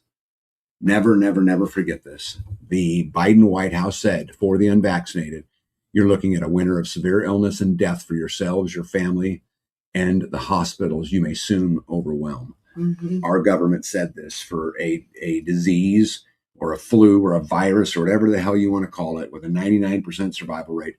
And you guys could say easy for me to say, but I lost my dad to this. They put him in the hospital, stuck a ventilator on him, and he died. And he died with me never being able to say goodbye to him. He died alone. So I've lost plenty in this. I lost my career over this. It's not easy for me to say, but I will never forget this. And I hope America never forgets this. And I hope there comes a time where people hang for this, because it is absolutely wrong, and wrong in every single way. Let's see here. Start having some COVID trials. So, yeah, part of the reason that they wanted him to testify, Fauci, was because Fauci had been keeping a diary the entire way. Yep, I heard that. Yep. And the mistake that Fauci made was the diary he put on the computer and then emailed it to himself. Wasn't he boasting in it? Oh, yeah. There's a lot of stuff that he said. But he emailed it to himself, right? And on a government computer through a government email, which is ultimately how they got a hold of it. Indiana Mike is a very important message. And he says, Bread and Circus says he is just the scapegoat. He didn't do it alone. Of course not. He was aided and abetted by the corrupt system. 100%. And he's definitely not the only one that should hang, in my opinion. RFK Jr. reveals the single most disturbing thing he discovered in Anthony Fauci's diaries. This is peak hypocrisy. There is no other way to put it. Kennedy says, one of the things that was new to me in his diary was his admission that he suffered from a pulmonary infraction in July. The words are really little. In July of 2021, after receiving the vaccine. So he took the Moderna vaccine on TV to show people that it was safe. And then he experienced one of the primary expected adverse events, a potential deadly blood clot in his lung, a pulmonary infraction. He kept that secret from the American people, and we only learned about it because of his diary. RFK also said, just revealed how they gained access to Fauci's diary. I was telling you this with a computer. He did it at work. Complete dumbass. As an individual, you have possible legal standing against him, as do the several states. Just saying, I'm aware. Packrat, I'm 100% aware. This is going to be a long road, but yep, Silver Lining says 100. Instigator says, changing the definition of vaccine so they could include the mRNA therapy as with the socially acceptable label vaccine, because no one would be against a vaccine. Yeah. Han says COVID was their cover up for population control. Yeah, I think it was their cover up test run for population control. And a great way to get a whole bunch of people off of Social Security, Medicare, and Medicaid as they're going broke. Yeah, Dan says that isn't the only one, Hans. Starla says versus federal crimes, presidential pardons only apply to federal crimes. A recipient can still plead the fifth if questions risk state level prosecution, is what the Supreme Court said. I have not read that, but thank you. Infarction. I had it right the first time. Infarction. Cool. Yeah, Starla says Florida's already opened investigations. Ridiculous. You know what to do. For me, the whole COVID thing was probably where I woke up the most. I mean, I've always been, kind of a rebel and kind of did my own thing and, thought the world was a little weird. But COVID really, watch that whole thing go down. One of these days I'll tell the whole story, but it was just, I lost a lot to COVID. I lost a great career, a lot of years invested. I lost my father. And there's a lot of other great people. I mean, I'm not the only one. The only people, grandma and grandpa died alone. Ridiculous, completely ridiculous. Look at that. We have royalty in the house. Parsons Road. Parsons Road's a bunch of murderers, really. Yeah, Hans says, how do we know they didn't inject a tracking chip like they do to our pets? We don't. And I think only time will tell. The fortunate thing is when you have companies like Planetaire buying up the books, when you have mass surveillance, our history will be dictated to us. My question is, will we ever really know? Right? Or will they just change it along the way? Will they change our history books to make Dr. Fauci a hero? Yeah. Right? Yep. And within a few generations, they'll never question it. Yep. Starla says, I have read The Cause. I was watching Fauci and I was pissed. Josh Hawley is the man. Yeah. Except Josh Hawley wants to make theater up there, but he hasn't changed anything for Americans. Squatchy says, tag, my mom begged her sister not to get the poke shortly after her cancer came back, and we no longer have her. Yeah. It's horrific in so many ways, and I can't wait. And I pray that justice someday would be served. Another was my good friend's mom ended up in the hospital, and they said she needed a vent. My buddy said no, and that's what saved her. Yeah. Yeah. It was funny. They, not funny. Oh my God, I can't believe I said that. When my dad was in the hospital, he got a little bit sick, and he went into the VA hospital, and they kept him, and they were working with him, and all this kind of stuff. And they said, hey, he's got to go on the vent. And they called me and said, hey, he's got to go on the vent. I said, don't do anything. I'm on my way. I want to get there and talk to you. And they said, okay. So I raced as fast as I could. It's about a 30-minute drive for me. And by the time I got there, he was already vented. So he never got to say goodbye to nobody. He never got to hear from anybody, whether it was through a window, through a microphone. He never got any of that. And, I'm very bitter about it. Let's see here. Dana Green says, yeah, that opened my eyes. Family members saw. Some of them took them. I got the poke 2 times and 2 backups to it. And I regret it. I have medical complications from it. Ouch. So sorry. Well, it sucks because just like that, what Starla was saying right there. I mean, there was so much propaganda. I mean, it was the worst thing ever. It was going to cause everybody to die. It was, to look out for your brother and your sister. And if you're old, you won't be able to take, you won't be able to handle it without it, and give it to the young, and, just what a crock of shit. Nito says, yeah, when I lost my job and couldn't get another one because of the restrictions, really got me to jumpstart to starve the beast. Yeah, Nito, that's why the same reason I did it. It's funny. I get a lot of people that are like, man, you're really, living sustainable and protecting the earth and all that stuff's great. But no, I did it to lessen my dependency on the government. I did it to take control of my own life, because if I have to beg for permission for electricity, that means they can hold that carrot over my head. Yeah, I was gonna say, then you ain't getting it. That's right. I mean, they're going to force me to play the game. Now, some could argue they still are because I pay taxes. Yeah, all that stuff's true. But I'm going to do everything I can to minimize the number of fronts. That way, I can put all of my resources towards battling fewer fronts, so that I don't have to, I don't have to battle them all. Buddy him. Yeah, so I'm so sorry to hear that, man. Yeah, it sucks. My buddy flew to North Idaho, snuck in some stuff, and saved his mom. Smart guy. My brother said he felt it caused his second cancer by taking it. Yeah. Yes. Has cancer exploded, Skanes girl? Right now, we're losing our cousin. She has stage 4 bone cancer, all Western medical stuff. I will say this, when they are saying about the cancers and the clots and the clip crap is true, I've seen the truth. Packrat says, you remember early on the older Noose got jabbed and had complications, was outspoken about it. Word got around that no hospital, no doctor would see her to treat her or else. Look at that. To bring some sense into the live, Lazy Loper has joined us. Yep, I've been wrangling sheep. I caught hell from several family members because I refused to take it. Yeah, it's going to be interesting to see how this all kind of panels out. It's 10 minutes. So I'm going to blow through some interesting news in the United States, and then we'll get you guys out of here. 4-year-olds need crayons, storybooks, and time to be children. They do not need dolls. New York Post reports taxpayer-funded trans dolls now. Dolls with removable genitalia to hit classrooms of New York this fall for kids as young as 4 to learn about different options. Why in the world are we doing that? I don't want heterosexual sex taught to a 4-year-old, regardless of the rest of that stuff. What are we doing? But, in case you were worried about that, there are places like Tulsa, Oklahoma, where they now have a school with no teachers. No teachers. No. A first look at the Tulsa's fully AI school. This fall, Tulsa will be home to a school like we have never seen. All AI, no teachers.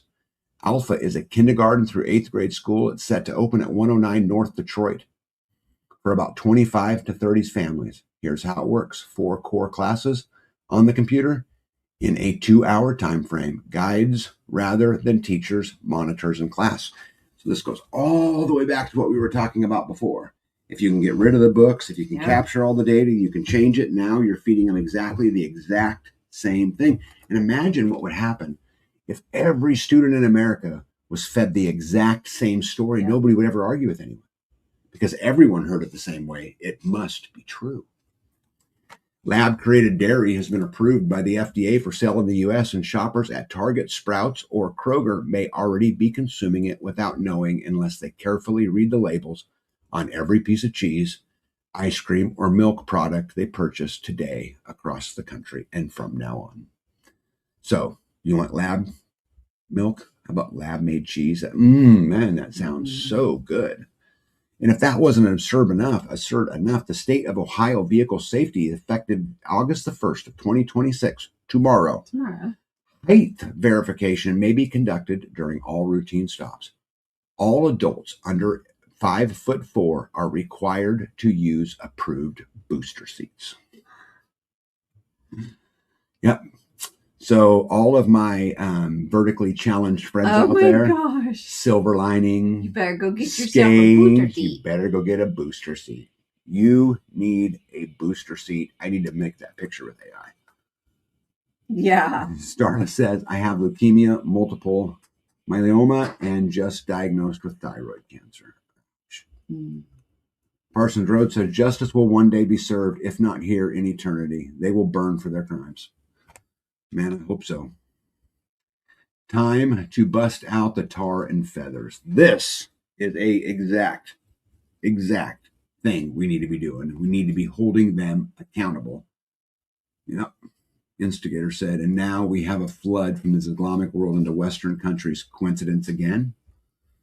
Jen says, glad I'm not in Ohio. Right. Jen, do you have your booster seat? You might want to store one up because, those laws, once they take hold, they just spread across the country. Yeah, continue on. Squatchy says, Loper's under that number. Loper, get your booster seat. Stan Guthrie says, I hate going to Tulsa. Hope it's got... Han says, I hope it's got a butt plug in it. No, I don't. RN, good night to you. Homeschool is a must nowadays. We homeschooled our boys.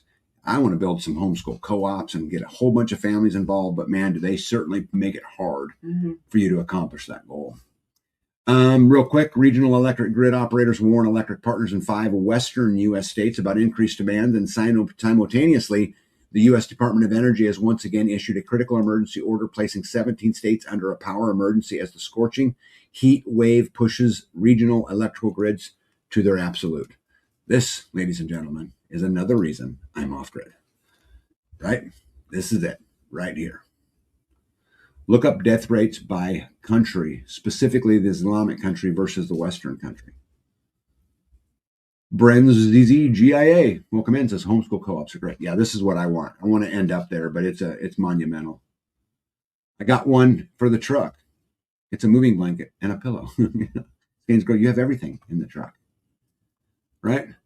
Real quick, I don't know if you guys know this, 67% of U.S. tax cattle are now living paycheck to paycheck. That's you they're referring to, right? That's why they call it a flock camera, because you're the sheep.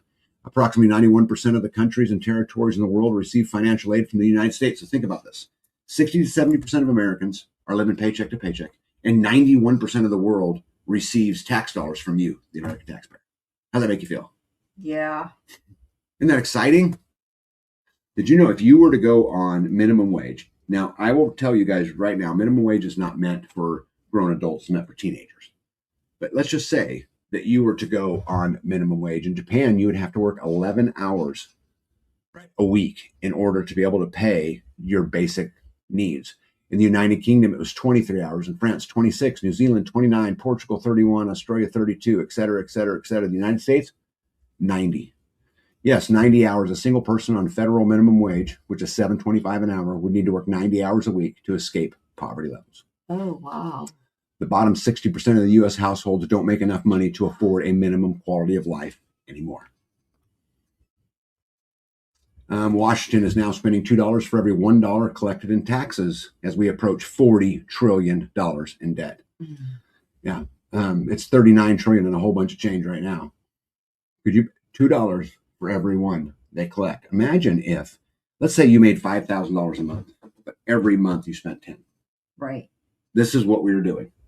We're borrowing the money. Well, What's that? You're never going to get out of that hole. No, the federal government, I know most of you people know this, the federal government borrow the money from the Federal Reserve, which is a private.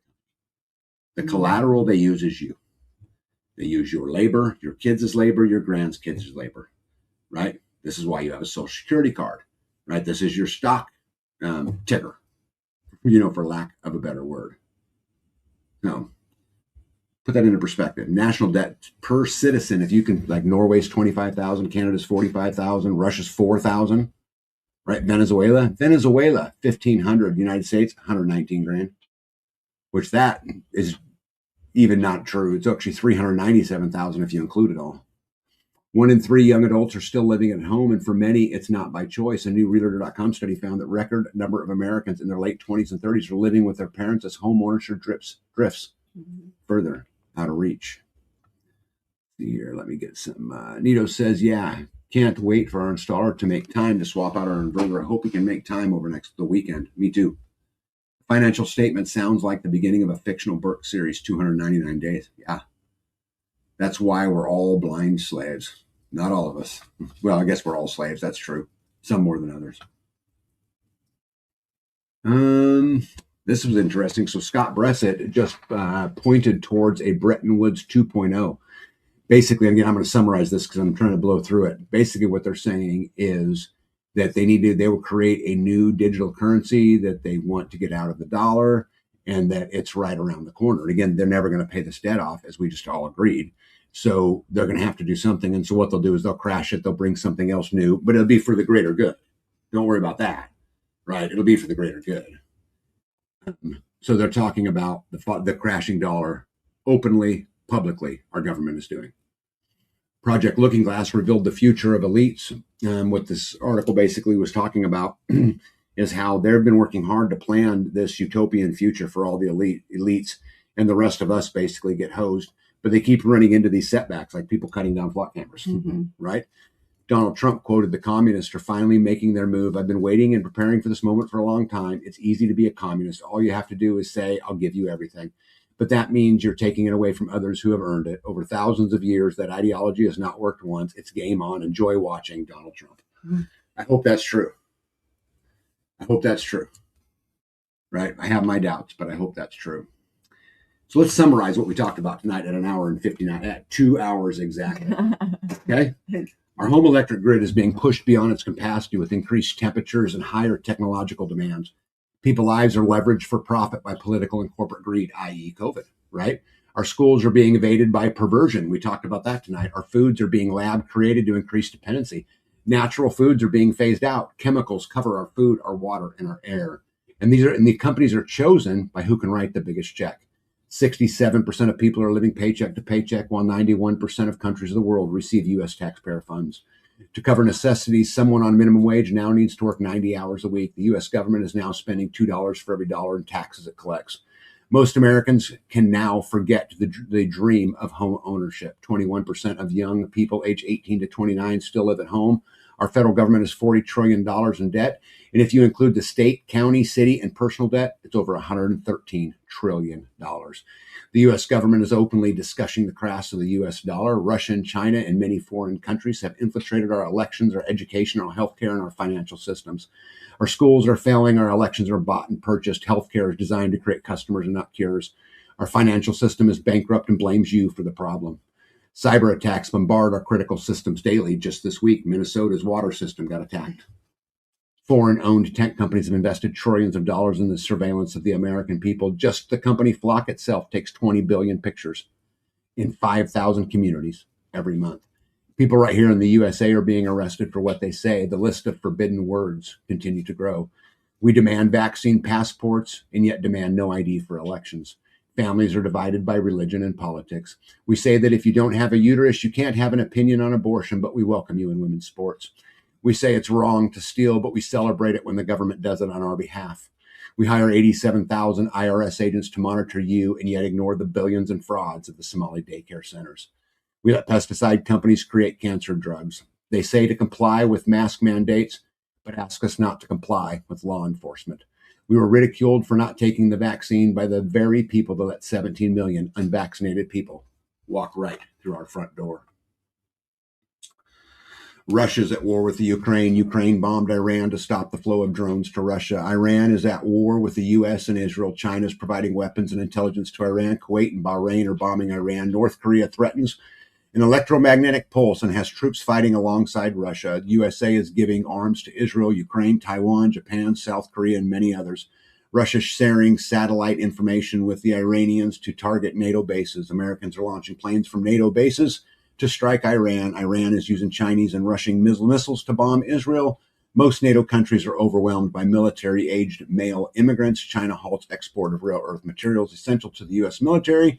This year, all men in the United States, age 18 to 26, will now be automatically registered for the draft. The United States has 750 military bases in 88 foreign countries. The World Economic Forum tells the world to prepare for a cyber attack. Civil unrest, although not covered on CNN, Fox, or MSNBC, are being reported in most countries across the globe. Did I summarize all that good? That's a lot of sandwich. That's a lot of bite. Mm-hmm. You know what's crazy about that, babe? Is the truth is I could have wrote 4 more pages. Right. I just tried to cover the things we talked about today. Right. That's why. Right. So that's a big bite. It's hard to swallow. Yeah. Bren Z says the barcode is a chip that they have already mass produced. The chip goes on your wrist. We call that the mark of the beast where I'm from. Oh man, I have a lot of sounds like time for a worldwide revolution. I seen a very interesting statement that says, world war is when the government tells you who the bad guy is. Revolution is when you figure it out for yourself. Ouch. And to close it out, Jen canned her first load of green beans. And you got to love that. B, I think I had plenty of parting words. That's a lot. Anything you want to talk about and all that, crazy lady? Do what feels right for you. I think I would tell you guys as we leave here tonight that, they talk about make America healthy again, make America great again. I'm going to tell you to go make yourself great again. Stop blaming other people. Take accountability for what you do every single day. If you're miserable in your life, it's your own fault. Stand up, get up, choose happiness, choose mission, choose purpose. And if you do that, you'll live a much better life. We'll see you guys in the next one.